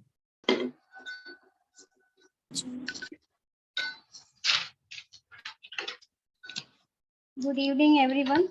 Good evening, ma'am. I am presenting my paper in Hindi. My paper name is Performing Arts and Women Empowerment. संपूर्ण विश्व 8 मार्च को महिला सशक्तिकरण दिवस के रूप में मनाता है. महिला सशक्तिकरण को कई तरह से परिभाषित किया जा सकता है, जिसमें महिलाओं के दृष्टिकोण को स्वीकार करना या उन्हें खोजने का प्रयास करना, शिक्षा, जागरूकता, साक्षरता और प्रशिक्षण के माध्यम से महिलाओं की स्थिति को ऊपर उठाना शामिल है. किसी भी देश और समाज की संस्कृति विविधता का एक अभिन्न और विशाल हिस्सा होती है और ऐसा माध्यम है जो महिलाओं के लिए समान अवसर सुनिश्चित करता है. महिलाओं के लिए समान सांस्कृतिक अधिकारों को स्वीकार करने और लागू करने की आवश्यकता है, चाहे वो महिला रूढ़िवादी समाज अथवा आधुनिक समाज का प्रतिनिधित्व करती हो. किसी भी देश अथवा समाज की सभ्यता और संस्कृति के विकास में समाज में प्रचलित विभिन्न कलाओं का बहुत महत्वपूर्ण योगदान रहा है. किसी भी कला को विकसित करने में महिलाओं की भी पूर्ण भागीदारी रही है. परफॉर्मिंग आर्ट्स वो कलाएं हैं जिनमें कलाकार अपने शरीर, मुखमंडल एवं भाव भंगिमाओं आदि के प्रयोग से कला का प्रदर्शन करता है. दृश्य कलाओं में निष्पादन कला के विपरीत कलाकार अपनी कला का उपयोग कर भौतिक वस्तुएं बनाते हैं, जैसे कि एक चित्र या शिल्प. निष्पादन कला के अंतर्गत कई कलाएं मौजूद हैं. इनमें मूल रूप से नृत्य, संगीत, रंगमंच एवं संबंधित कलाएं आती हैं. जादू, कठपुतली आदि ये कला के दूसरे रूप हैं. कला का प्रदर्शन करने वालों को कलाकार कहते हैं. ये कलाकार नायक, विदूषक, नर्तक आदि होते हैं. प्रदर्शन के रूप में किसी संगीत के अनुसार हाथों, मुख और पैरों का एक विशिष्ट प्रकार से हिलाना या घुमाना नृत्य कहलाता है. क्योंकि मेरा विषय नृत्य का है, इसलिए जो कि एक निष्पादन कला मानी जाती है, जिसे मैं महिला सशक्तिकरण के साथ जोड़कर अपने विचार व्यक्त करना चाहूंगी. भारत के प्राचीन परंपरागत शास्त्रीय नृत्यों की श्रृंखला में कथक का प्रथम स्थान है. उत्तर में कश्मीर से लेकर दक्षिण आंध्र प्रदेश तक और पूर्व में असम, बंगाल से लेकर पश्चिम में वर्तमान पाकिस्तान तक 2/3 भारत में यही नृत्य शैली प्रचलित है. पूर्व में यह सत्य है कि कथक नृत्य को प्रदर्शित करने वाले कलाकार पुरुष ही हुआ करते थे. इस नृत्य को सिखाने वाले गुरु भी पुरुष ही हुआ करते थे. कालांतर में इस नृत्य के 3 घराने प्रचलित हुए: जयपुर, लखनऊ, बनारस घराना. इन सभी घरानों के संस्थापक पुरुष ही थे तथा इनके घरानेदार परंपरा में पुरुषों के ही नाम मिलते हैं.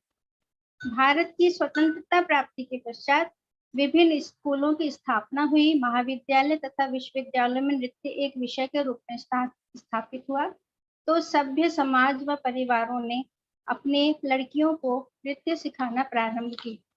इस प्रकार प्रत्येक घराने की शिष्य परंपरा में लड़कियों की संख्या बढ़ने लगी। इस प्रकार ये नृत्य दरबारों से निकलकर रंगमंच पर प्रतिष्ठित होने लगा और उसे अंतरराष्ट्रीय पहचान मिली।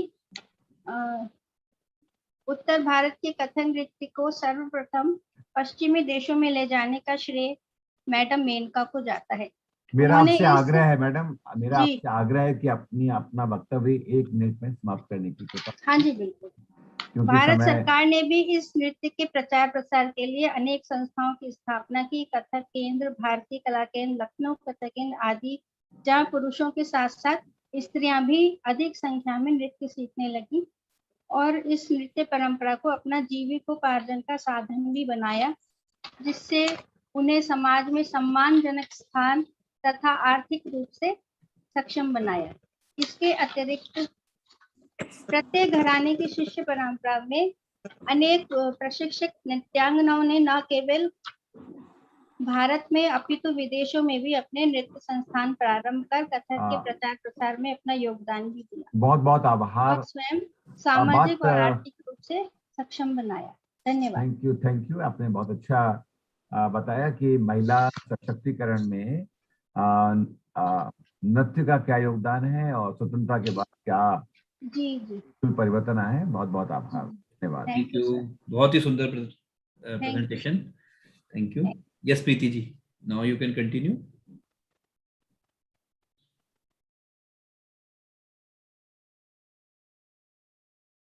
प्रीति ji, you are not connected with your audio, I think.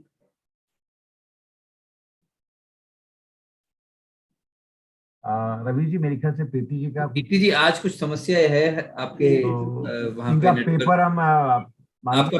हाँ बिल्कुल बिल्कुल सर, पेपर हम आपका कंसीडर कर लेंगे। आप मेल पे हमें सेंड कर दीजिएगा, ठीक है। प्रेजेंटेशन आपका मान लिया, क्योंकि मैं भेज दूंगा प्रोफेसर मेहता सर को, प्रोफेसर चैचिंग टेन सर को आपका पेपर। So we will consider your paper. Okay, today you are not Audible.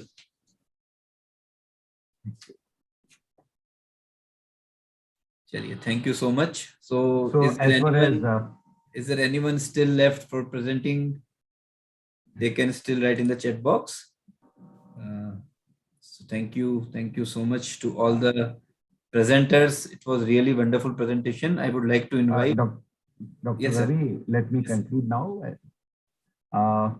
First of all, I would like to congratulate all the participants of today for their valued presentations. Some of the presentations were very good. Research scholars and the faculty members have adopted the proper research methodology, and the papers were up to the mark.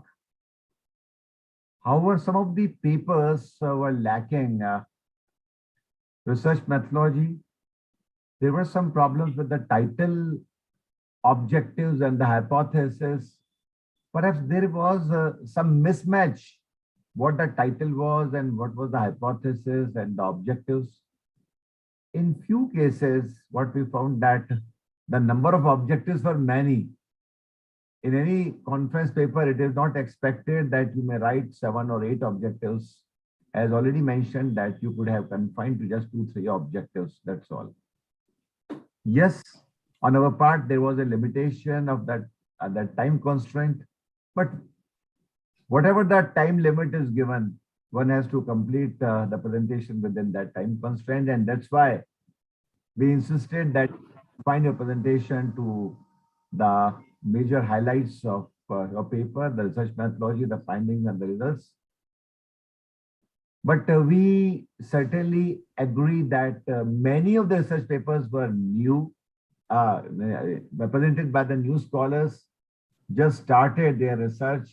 So it was but natural that there might be some lapses on their part. But I'm quite sure that with the continuous writing of these research papers, they will certainly improve. I'm happy that Inspira is providing a platform for the research scholars for writing their papers, and that's why Dr. Ravi Modi has accepted your research papers very generously.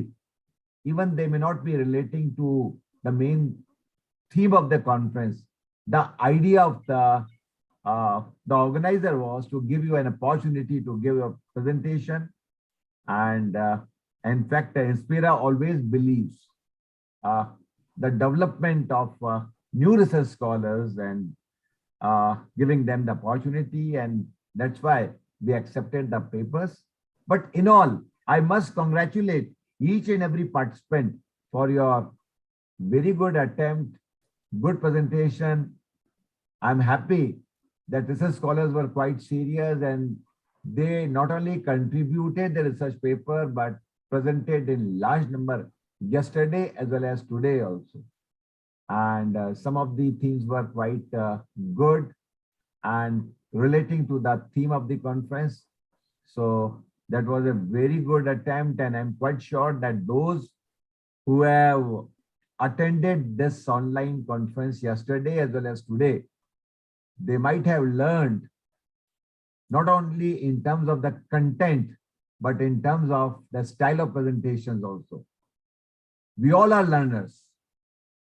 And certainly, whenever we attend such conferences, always we learn something out of it. So that was the basic purpose of this conference also. So compliments to all of you for that. Over to Dr. Ravi Modi. Thank you so much, sir. Thank you so much for your generous remarks to all the presenters. ये Preeti ji, sir अगर आपकी permission हो तो ये तो आज प्रीति जी शायद presentation देके मानेंगे। आप प्रीति जी प्रेजेंटेशन आपका क्लोज कर लें प्लीज। हाँ, ये क्लोज कर लीजिए आप। या रवि जी आपके पास ऑप्शन हो तो। यस यस, ठीक। हाँ जी प्रीति जी, ठीक है, आप भेज दीजिएगा मुझे प्रेजेंटेशन। ओके, अभी भी टेक्निकल इशू की वजह से सर थोड़ा सा, तो आप अभी आप 1 मिनट के अंदर अगर अपना प्रेजेंटेशन 1 या 2 मिनट में अगर आप देना चाहती हैं तो आप थोड़ा बिना पीपीटी के दे दीजिए। आप जरूरी नहीं आप पीपीटी के थ्रू दीजिए, आप रीड कर दीजिए अपना पेपर, थोड़ा बता दीजिए उसका क्या कंक्लूजन है, तो 2 मिनट हम आपको दे सकते हैं। लास्ट में आपको नाराज करके कह सकते हैं, इसलिए आप कर सकती हैं। आप सभी को मेरा सादर प्रणाम। जो मेरा विषय है वो है श्रृंगारिक एवं विरहणी नायिका का तुलनात्मक अध्ययन पहाड़ी शैली के विशेष संदर्भ में। इसमें मैंने जितनी भी पहाड़ी शैली की नायिकाएं हैं मैंने उनको लिया है, और इसमें मैंने ये दिखाया है कि मतलब जो भी जैसे नायिकाएं 8 होती हैं, वासक सज्जा, बृहत कंठिता, स्वाधीन पतिका, कलहन तरिता, खंडिता, विप्रलब्धा, क्रोशित भद्रिका तथा अभिचारिका। इसमें कुछ नायिकाएं जो है वो विरहणी है, कुछ जो है वो है श्रृंगारिक नायिका। जो श्रृंगारिक नायिकाएं होती वो ये होती या तो वो अपने प्रेमी के साथ होती हैं और या तो उनका इंतजार करती हैं और या तो मतलब उनके साथ विहार करती हैं। जो विरहणी नायिकाएं वो होती हैं या तो उनका प्रेमी किसी और प्रेमिका के पास जाके उनके साथ समय बिताता है और समय देता है और उनके पास नहीं आ पहुंच पाता है, जिससे वो नाराज हो जाती है और अपना सुध-बुध खो करके वो मतलब बैठी रहती है बिना साज श्रृंगार के। जो मेरा उद्देश्य है वो ये है कि श्रृंगारिक एवं विरहणी नायिकाओं की पुष्टि करके तथा उनके सचित्र रूप के साथ साथ पहाड़ी शैली पर आधारित कृतियों में सौंदर्यात्मक पक्ष का विश्लेषण किया गया है। श्रृंगारिक एवं विरहणी नायिकाओं को पहाड़ी शैली के कलाकारों द्वारा विभिन्न स्थितियों में चित्रित करने के लिए विविध रेखाओं, रंगों, रूपों एवं धरातल का प्रयोग किया गया है। मेरा जो मैंने फाइंडिंग किया है ये है कि मतलब जितनी भी किताबों का मैंने अध्ययन किया उसमें छिटपुट कहीं मतलब इनका वर्णन किया गया है बहुत सीमित मात्रा में, और मैं अपने इस शोध पत्र के माध्यम से विस्तार से इसका अध्ययन करूंगी चित्रों के साथ, और ताकि जो हमारे शोधार्थी हैं और जो इस पे शोध कर रहे हैं, शोध पत्र लिख रहे हैं, वो लाभकारी हो। Thank you. Thank you, Preeti ji. Thank you so much. So, I think we have done the presentations. I request the chairperson of today's session, Professor Chai Ching Tan sir, to please give some chairperson's remarks. Thank you, Professor Ravi, and thank you everyone for a great presentation. Today we have seen very rigorous research effort and all the dedication. Seen from some of the papers, we can see that there are certain potential for pushing more ahead of your research area. For instance, in corporate social responsibility initiative with initiative that correlates and delivers these various domains of firm performances. I think there are many potentials like Professors Artis and Professors Arnold Metas has already talked about it. Because, for instance, when we say corporate social responsibility in the professors Asha talks about these three different areas: the corporate social responsibility, environment, social, and governance dimension.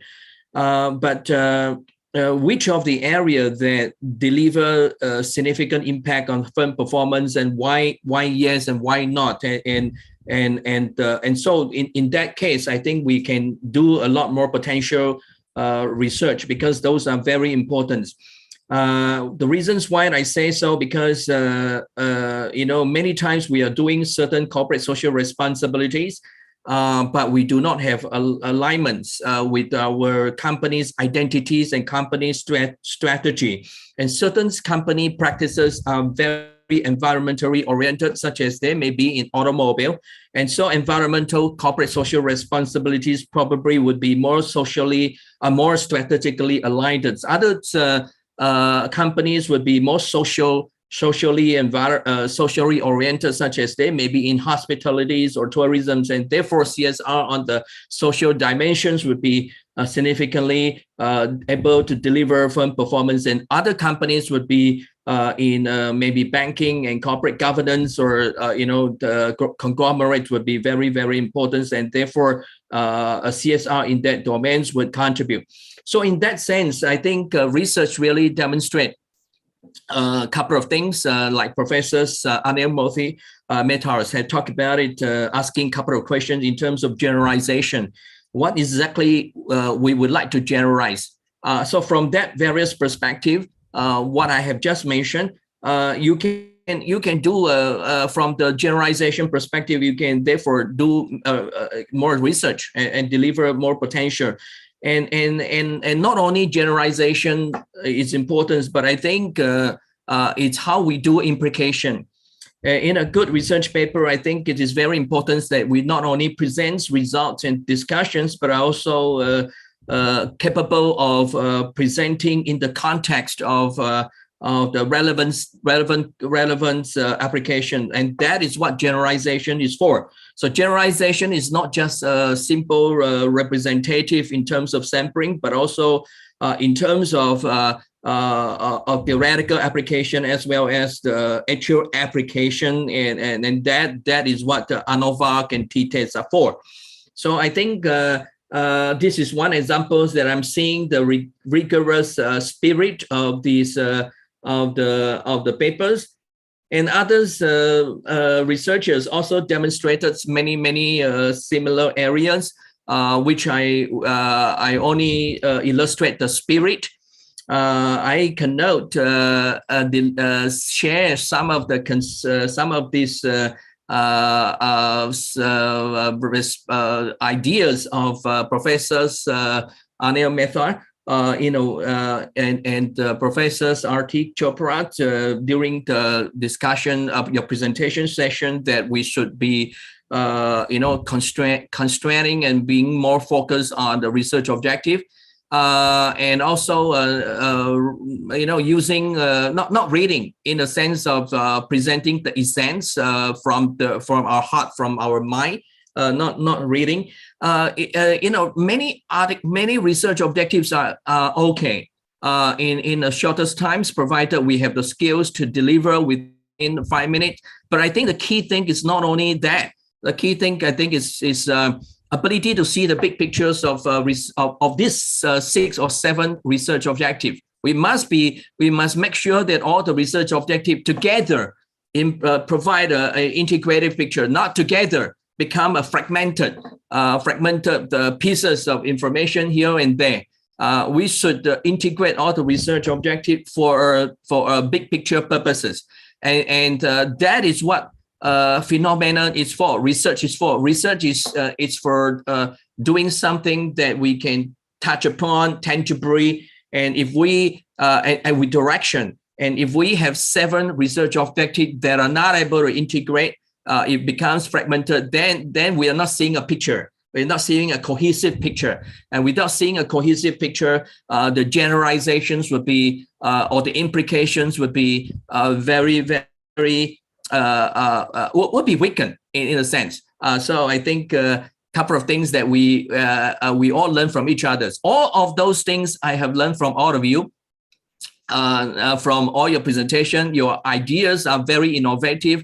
Your processes are very rigorous. Your context of application is very relevant.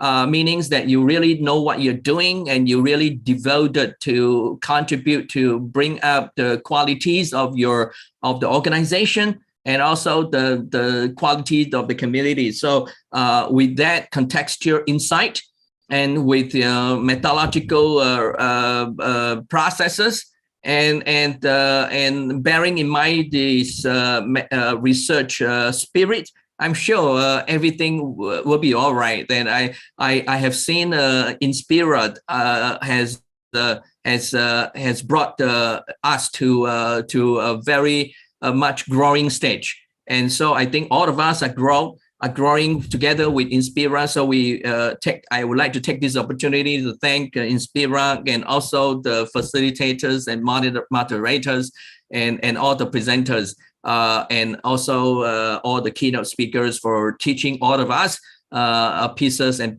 here and there, and together it becomes a very powerful force for us to grow in our research and contribution to society and organization and nation. Thank you very much. Thank you so much, Professor Tan, for your wonderful chairperson's remarks. Thank you so much, sir. Thank you so much. Thank you.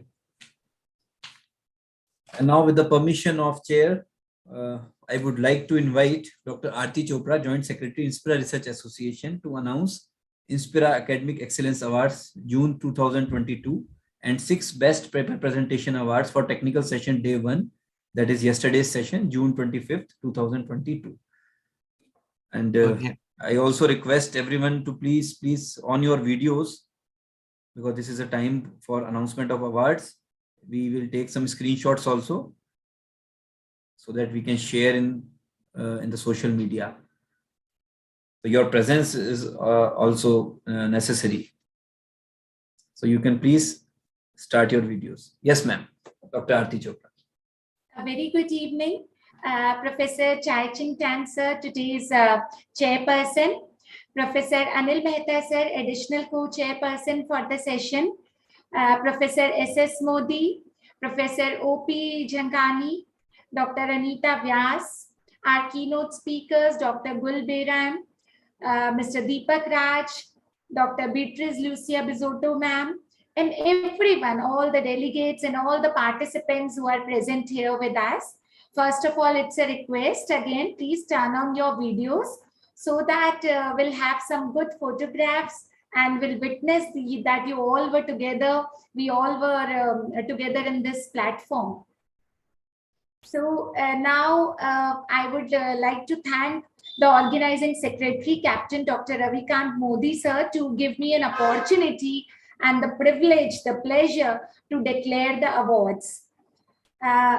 Before that, I would like to say that Professor Chai Ching Tan, as I told you that he's been so kind, but I totally agree with what he has just said, that we have been actually growing with Inspira. We have actually grown with Inspira. I also wish to admit that due to my association with Inspira for years now, so many people, so many dignitaries we get to meet, and with so many paper presentations from the participants from all across the nation, we get to learn so many things. We get to learn We get to exchange our ideas. And that's what I was saying, that whatever the chairperson or the co-chairperson, additional chairperson tells you, it is not to demotivate you at all. It is to motivate you. It is to correct you in whatever ways they can. Because we all are also learning. We also get to learn so many things from your presentations. So if we know something, we can tell you. And obviously the same thing applies to us also. We also learn so many things from you. So I'll come back to the awards.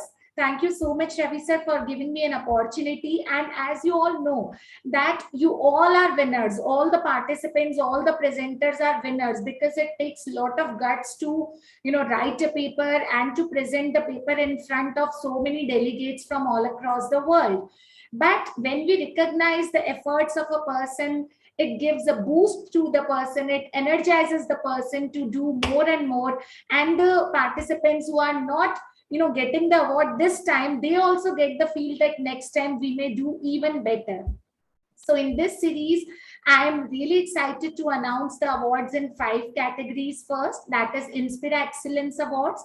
And after that, we'll announce the awards for the best paper presenters for both the days, that is 25th and 26th of June 2022.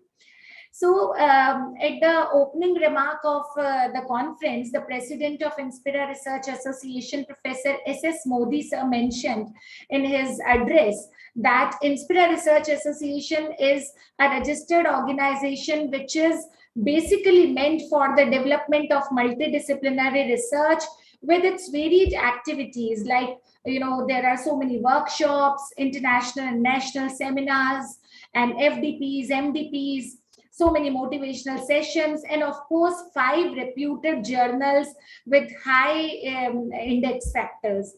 So coming back to the awards now, this time we had received around 21 CVs. Sir, correct me if I'm wrong, 21 CVs we received Yes, ma'am. this time for the nomination. And our jury, as always, had a tough time to choose the best out of the best. So this time we have awards in the 5 categories, that is Inspira Excellence Awards in 5 categories. And the first category is the Best Researcher Award. And the Best Researcher Award goes to all those awardees who are present here. They can just write in the chat box, or they can just say hello, so that we can know that all the awardees are present here or not. So the Best Researcher Award goes to Dr. Chandar Gopal. Dr. Chandar Gopal is an assistant professor at Department of Commerce, Ramjas College, University of Delhi. Dr. Chandar Gopal is recognized as a research reviewer by various journals. He has done his PhD on corporate governance from Himachal Pradesh University, Shimla. He has done his MCom in marketing and MBA specialized in tourism. He has around 25 research papers published in various national and international journals of high repute and 5 chapters in edited books. He has also supervised 2 PhD scholars. He has been the co-project director of 3 projects by ICSSR. He has presented over 50 research papers in various national and international conferences. He has been the convener of various clubs and committees and nodal officers of many committees in his college. He has completed 7 refresher courses on contemporary themes. A heartiest congratulations to the Best Researcher Award awardee, Dr. Chandar Gopal. Is he here? No, I think he's not in the list. So this is the beauty of Inspira Research Association's conferences, that anytime he can see the same, he can watch it on the channel of Inspira. You all can always watch your presentations on the channel, so that it will help you to improve in future. So I come to the next category, that is the Best Woman Researcher Award. The Best Woman Researcher Award goes to Dr. Rita Nagpal. Dr. Rita Nagpal is an associate professor at Dayal Singh College, University of Delhi. Dr. Rita was I mean, she qualified her NET and JRF in 1993.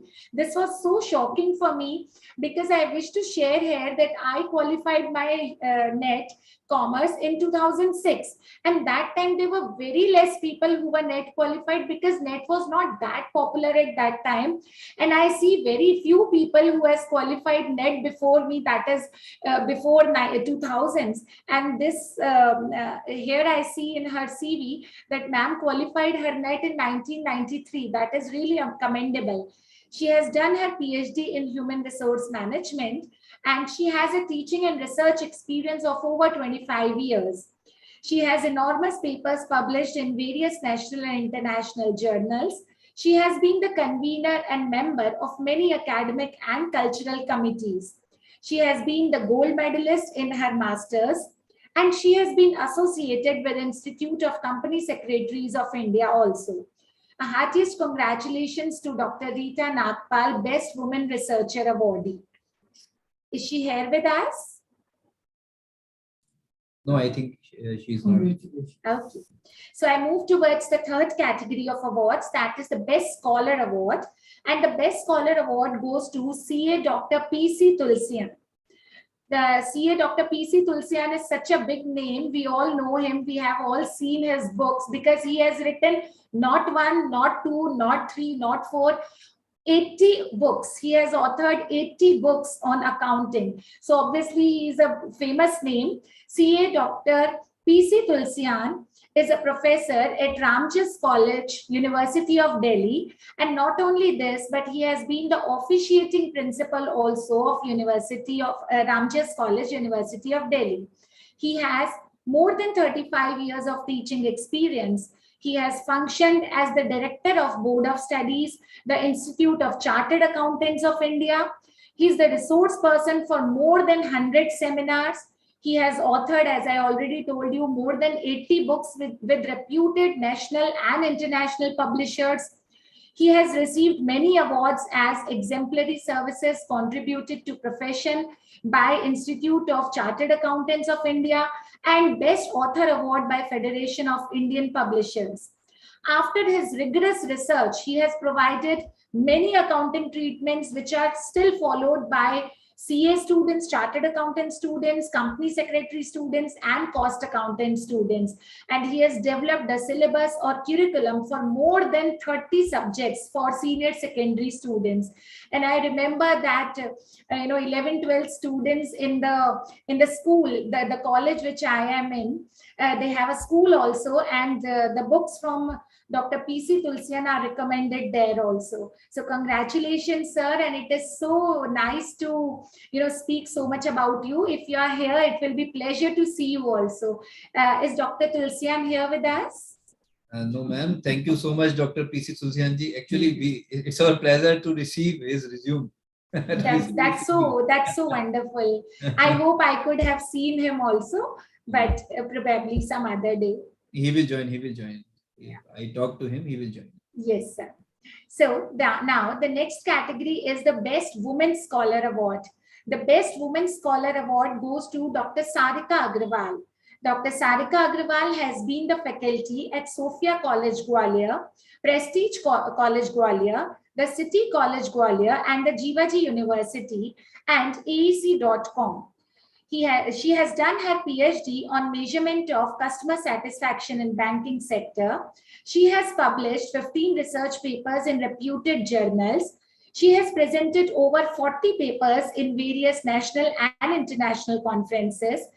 She specializes in quantitative aptitudes, business statistics, cost accounting, financial accounting, and management accounting. Her research paper on sustainable economic development on tribes won first prize in seminar at Amarkantak. Congratulations, Best Women Scholar Awardee, Dr. Sarika Agrawal. Is she there with us? No, ma'am, no. Okay. Actually, awardees. But that's nice, sir. That means they don't know about the award. That means the kind of secrecy which you maintain is also commendable. That the awardees are not aware that they are going to get. So that is also commendable. The kind of secrecy you maintain in awards. is also a very good thing. Now, the last award in Inspira Excellence Awards is the Young Researcher Award.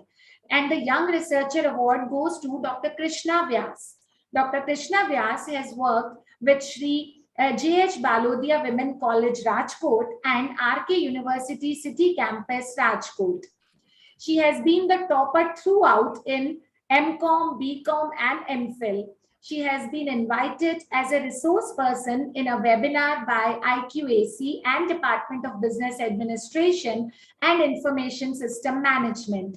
She has received the Best Paper Award on Financial Performance of Telecommunication Service Providers, which was published in International Journal of Research and Analytical Reviews. She has presented over 20 research papers, and she has successfully completed 15 faculty development programs on contemporary themes. Heartiest congratulations to the Young Researcher Awardee, Dr. Krishna Vyas. Congratulations. I think Dr. Krishna is in the list. Okay, I've seen the name.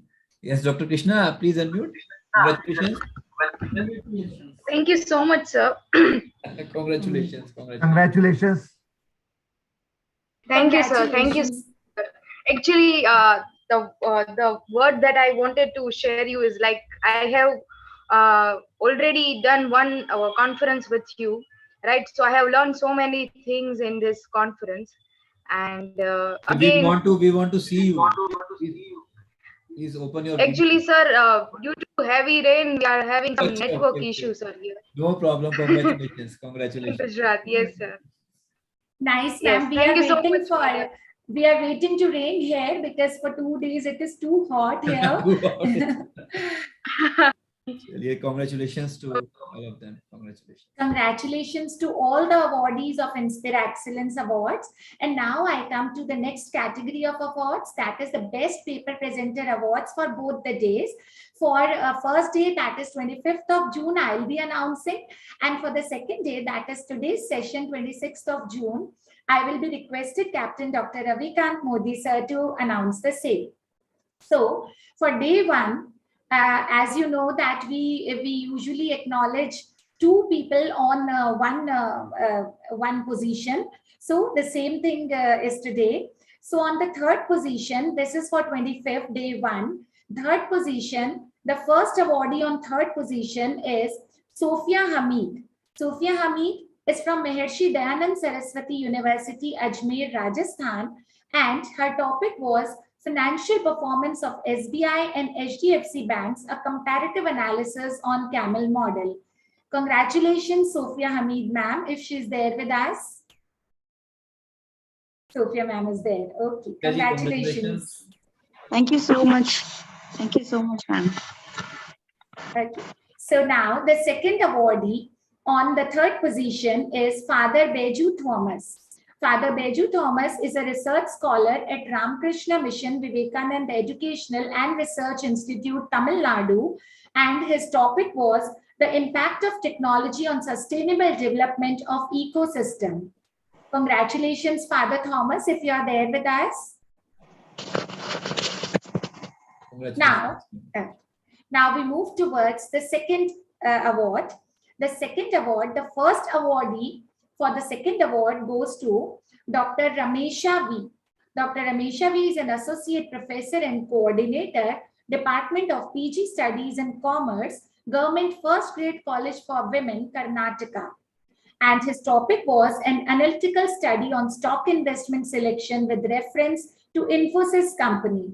Congratulations, Dr. Ramesh. Thank you. He's there with us. Thank you. Congratulations, sir. Please turn on your videos, all the participants. Congratulations, Dr. Ramesh. Congratulations. Thank you, sir. Congratulations. Thank you, sir. Congratulations. And the second awardee on the second position is Ms. Krishna Vyas. Ms. Krishna Vyas is an assistant professor, RK University, Rajkot. And her topic was a study on awareness and insights towards electronic cars with reference to Saurashtra region. I think she was the co-author and the main author was Dr. Tulsi. Dr. Tulsi was also, as far as I remember. Krishna ma'am, am I right? Krishna ma'am has received both the awards. Yes, yes, sir. Actually. Yeah, ma'am. Today The is your happiness. lottery day. Okay. Yes, sir. Krishna Thank you so much, sir. Krishna ma'am, who was your co-author? Ma'am, my co-author is Dr. Tulsi Vyas. She is my colleague at our university. Okay. So But she congratulations presented to the both. paper. She presented the paper. She Thank you, presented thank the- you. Congratulations to both of you. Now we move towards the first rank. So the first award, the first person on first award, Miss Pragya Parnami. She's the student of BCom Honors, Department of Commerce, IS deemed to be University, Jaipur. Congratulations, Miss Pragya. I was so Congratulations, Pragya. surprised. Thank you so That's much, really ma'am. remarkable. That's really remarkable. She's a student of Pragya just ji, from honors and congratulations. And recipient of sir, this sir, award. she presented so well. Her presentation was so well structured, and she presented really well. Wonderful. Thank you so much, ma'am. Thank you. Congratulations, Ms. Pragya. And her topic was awareness and adoption of cryptocurrency among entrepreneurs of Jaipur city. Now, the first position holder, again, one more awardee on first position, that is Ms. Dipanvita Majumdar. Ms. Dipanvita Majumdar is a research scholar at St. Xavier's University, Kolkata. Ms. Dipanvita's topic was the influence of cryptocurrency on stock market, some empirical evidences from India. Heartiest congratulations, Ms. Dipanvita Majumdar. Is she there with us? Yes, ma'am. Thank you very much. Thank you a lot. Actually, it's raining here heavily, so I have some network issues and I cannot turn on my video. I'm so sorry for that. But thank you once again for honoring me with such a great award. Thank you, ma'am. Congratulations. Congratulations to all the awardees. And once again, I wish to say that all the participants are awardees for us. Since it is the structure of the program that we have to find the bestest out of the best, that's why we have to do this. But all the participants require a great, huge round of applause. They deserve a huge round of applause for their efforts. Congratulations to all of you. And for the second day, that is today's session, 26th of June, I would request the General Secretary of Inspira Research Association, Captain Dr. Ravikant Modi, to please announce the awards. Thank you. Thank you so much, Dr. Aarti, for inviting me to announce today's Best Paper Presentations awardees. So, starting from third position, again, the first awardee on third position is Shavya Singh. Shavya Singh, Research Scholar, Department of Economics, Apex University, Jaipur.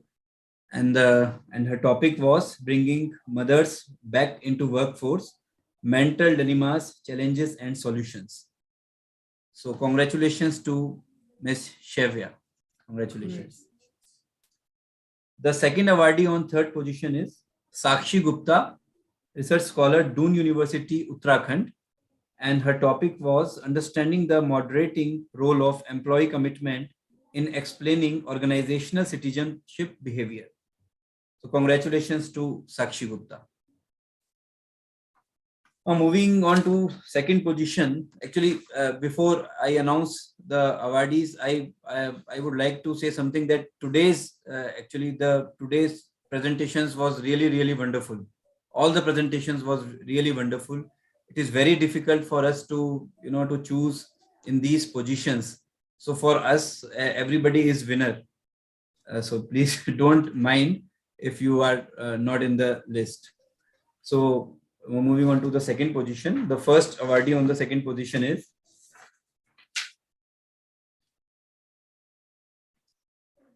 Dr. Asha Elizabeth Thomas. Dr. Asha Elizabeth Thomas, research scholar, St. Paul College, Kerala. And her topic was corporate social responsibility initiatives and financial performance, evidence from listed companies in India.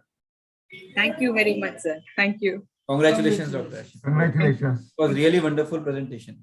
Congratulations. Thank you. And the second awardee on second position is Jayashri Mahanti. Jayashri Mahanti, research scholar, Department of Education, Siddho Kanho Birsa University, Purulia. And her topic was attitude of undergraduate students towards e-learning during COVID-19 pandemic. I think today's topic is related to women empowerment, and I think all the women are the winner. I think so.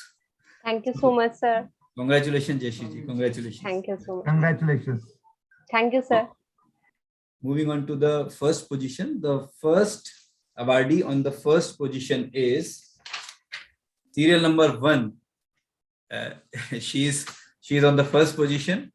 Bhumi Bhatt, research scholar, Gautam Buddha University, Greater Noida, and the topic was workplace of stressism and personality traits, its impact on job performance. Congratulations, Bhumi ji. Congratulations. Thank you. Thank you so much. And the second awardee on first position is Sudhir Yadav. Sudhir Yadav, research scholar, Department of EFM, University of Rajasthan, Jaipur. Congratulations, Sudhir ji. Congratulations. Thank you very much. Congratulations to all the winners. Congratulations to all the paper presentations awardees and all the academic excellence awardees. Congratulations to all of you once again. And now I would like to invite Dr. Anita Vyas, Associate Professor and Research Guide, Department of Economics, Apex University, Jaipur, for delivering vote of thanks on behalf of Apex University. Yes, Dr. Anita Vyas. Am I audible, sir? Yes, ma'am. Can you hear me? Yes. Good evening, everyone. I, Dr. Anita Vyas, Associate Professor, Apex University, Jaipur, want to thank, first of all the participants and all the chairpersons and all students for such a wonderful and hard work, persistent work given for these 2 days. I'm very thankful for this, and I'm thankful to INSPRA Association President Dr. S.S. Modi, Dr. Ravi Kant, and Dr. Aarti Chopra for persistent hard work in these 2 days. I have never seen not a less of a smile on her face in spite of such a hard work. I'm very thankful to Dr. Ten for being ever smiling on the screen, for whenever he is all time present, and all the, I'm not reviving the names, all the chairpersons, all the co-chairpersons, and all have worked hard. I'm very helpful. I'm very thankful to my patron, Dr. Ravi Juniwal, President, Dr. O.P. Changani, Dean Arts, Dr. Veena Changani, Registrar,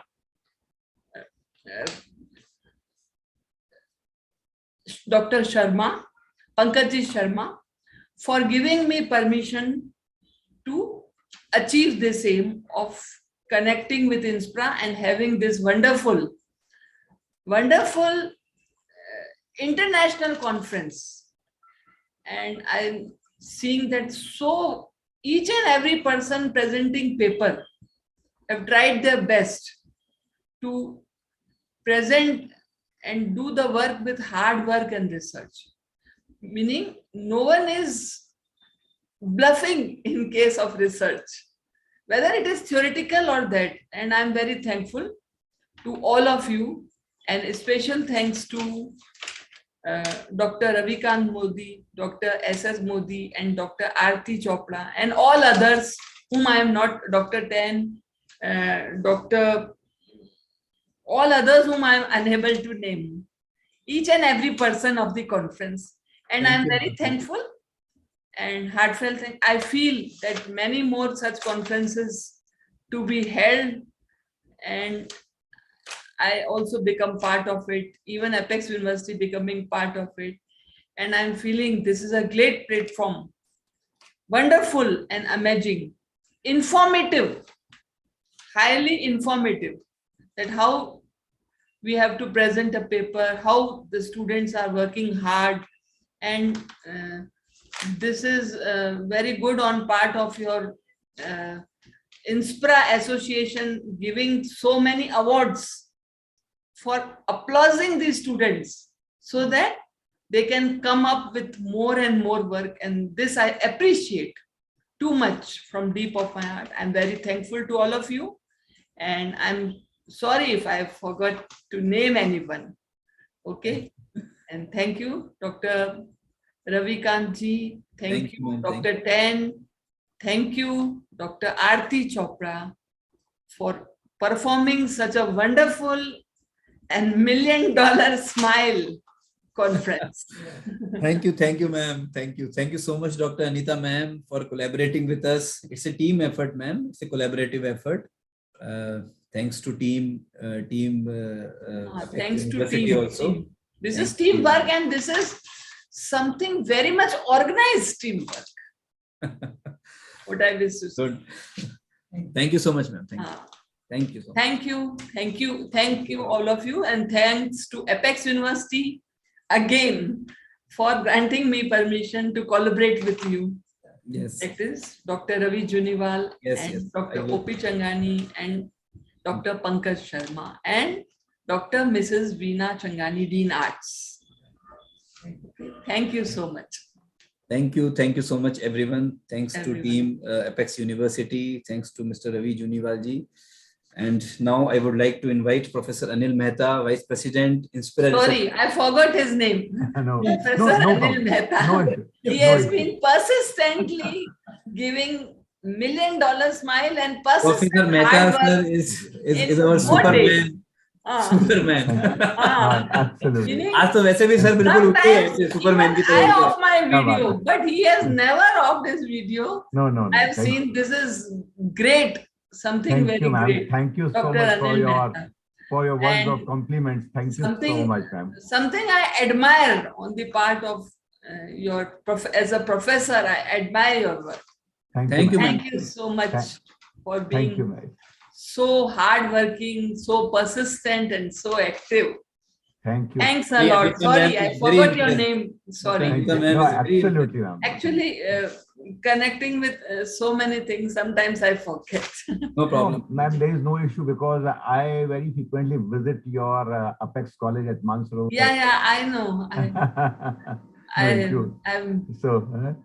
Thank you, Dr. Anita, ma'am. Thank you so much. And once of all, last thanks to Dr. S.S. Modi, Professor, for connecting with me and collaborating with me to have this great international conference. His hard work is also very much appreciated.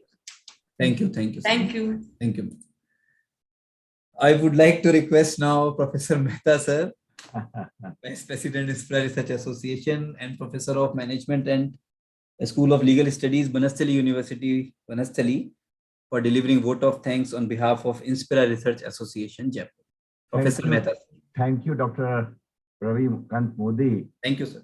Of course, my job has already been done by Dr. Aarti very well, and then followed by Dr. Anita Vyas also.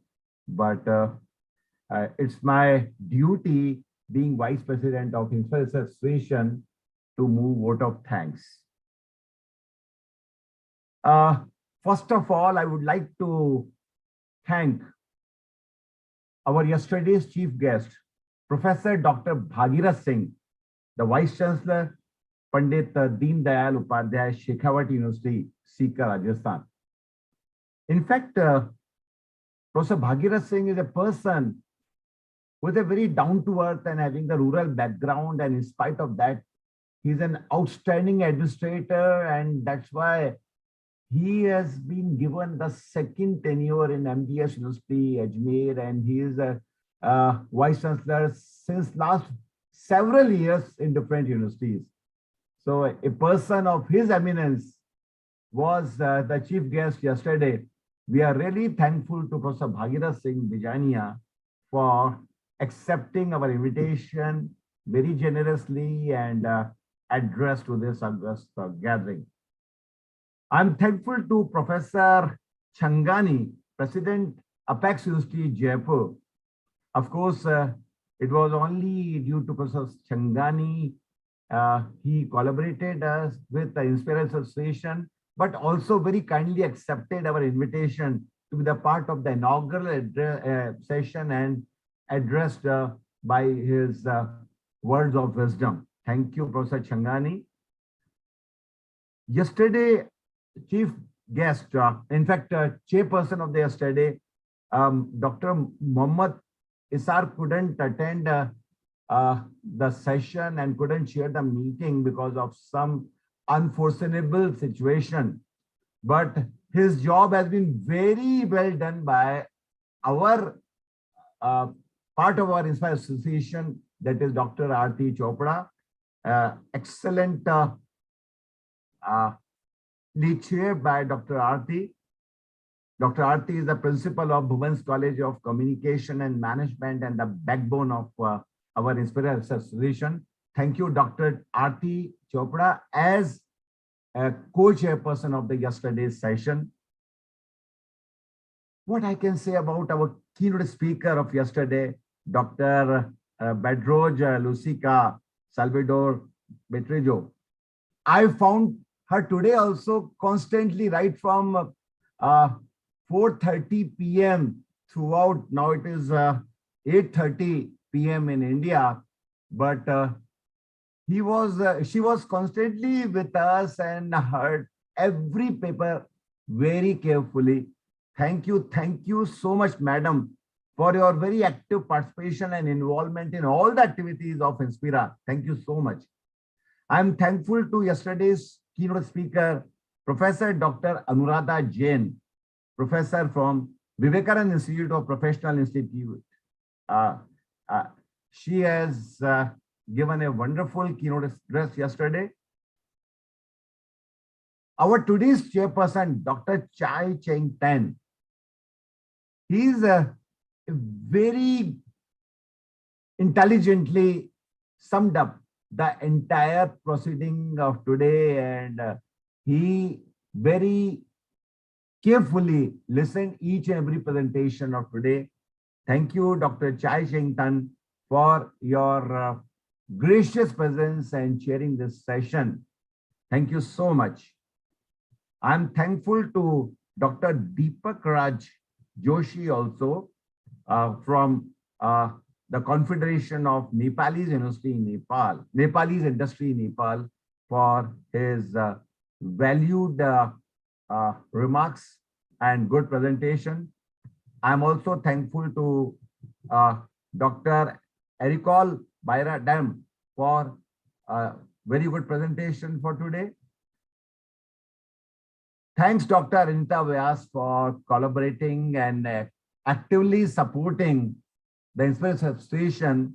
In fact, we are also looking forward for many more collaboration with Apex University in different programs. Now, I cannot resist myself to again thank Dr. Aarti Chopra, the Joint Secretary of Inspire Association, to whom I consider one of the pillars of Inspira.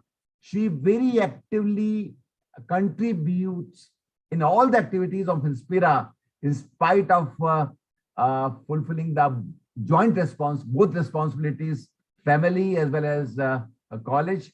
Thank you, Dr. Aarti, for your great help and support that you always extend to the Inspire Association as Joint Secretary of this academic association.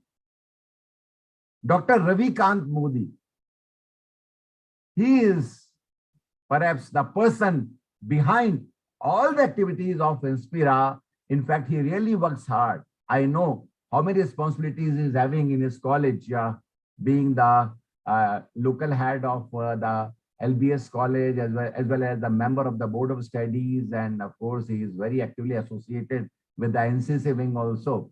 But in spite of that, Dr. Ravi is a person who is full of enthusiasm. Sometimes we get motivation from Captain Dr. Ravi Kant Modi for his persistent working and so much zeal and enthusiasm that he always shows. last but not least, Professor Dr. S.S. Modi, the president of Association, who is the mentor, who is the leader for all of us. In fact, it is only and only because of the inspiration, motivation, support, guidance, mentoring of Professor S.S. Modi that we could organize a good number of activities pre-COVID as well as during the COVID period. In fact, Dr. Modi, we are looking forward for this vibrant leadership for coming years in the same spirit and way. Thank you, Professor Dr. S.S. Modi, for mentoring us, guiding us. Thank you very much. I congratulate all the recipients of the awards. In fact, what I was observing, that many of the awardees were not present. It clearly reflects that how objectively the awards are given to the various categories of these participants. So my heartfelt congratulations to all the participants.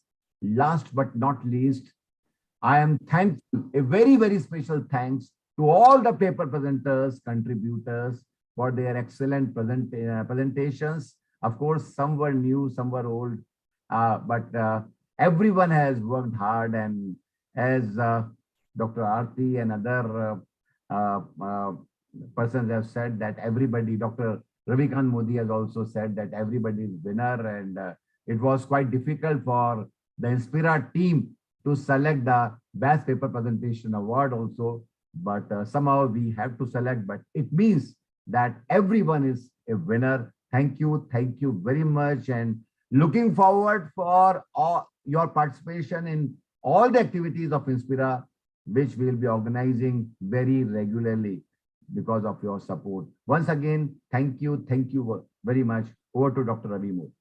Thank you. Thank you, Mehta sir. Thank you so much, Professor Mehta sir, for always motivating us. Thank you so much to all of you once again. Thanks to the chairperson of today's session, Professor Chai Cheng Tan sir, the additional chairperson, Professor Mehta sir, the keynote speakers, Madam Beatrice Bizotto, Dr. Gul Irkol Beram.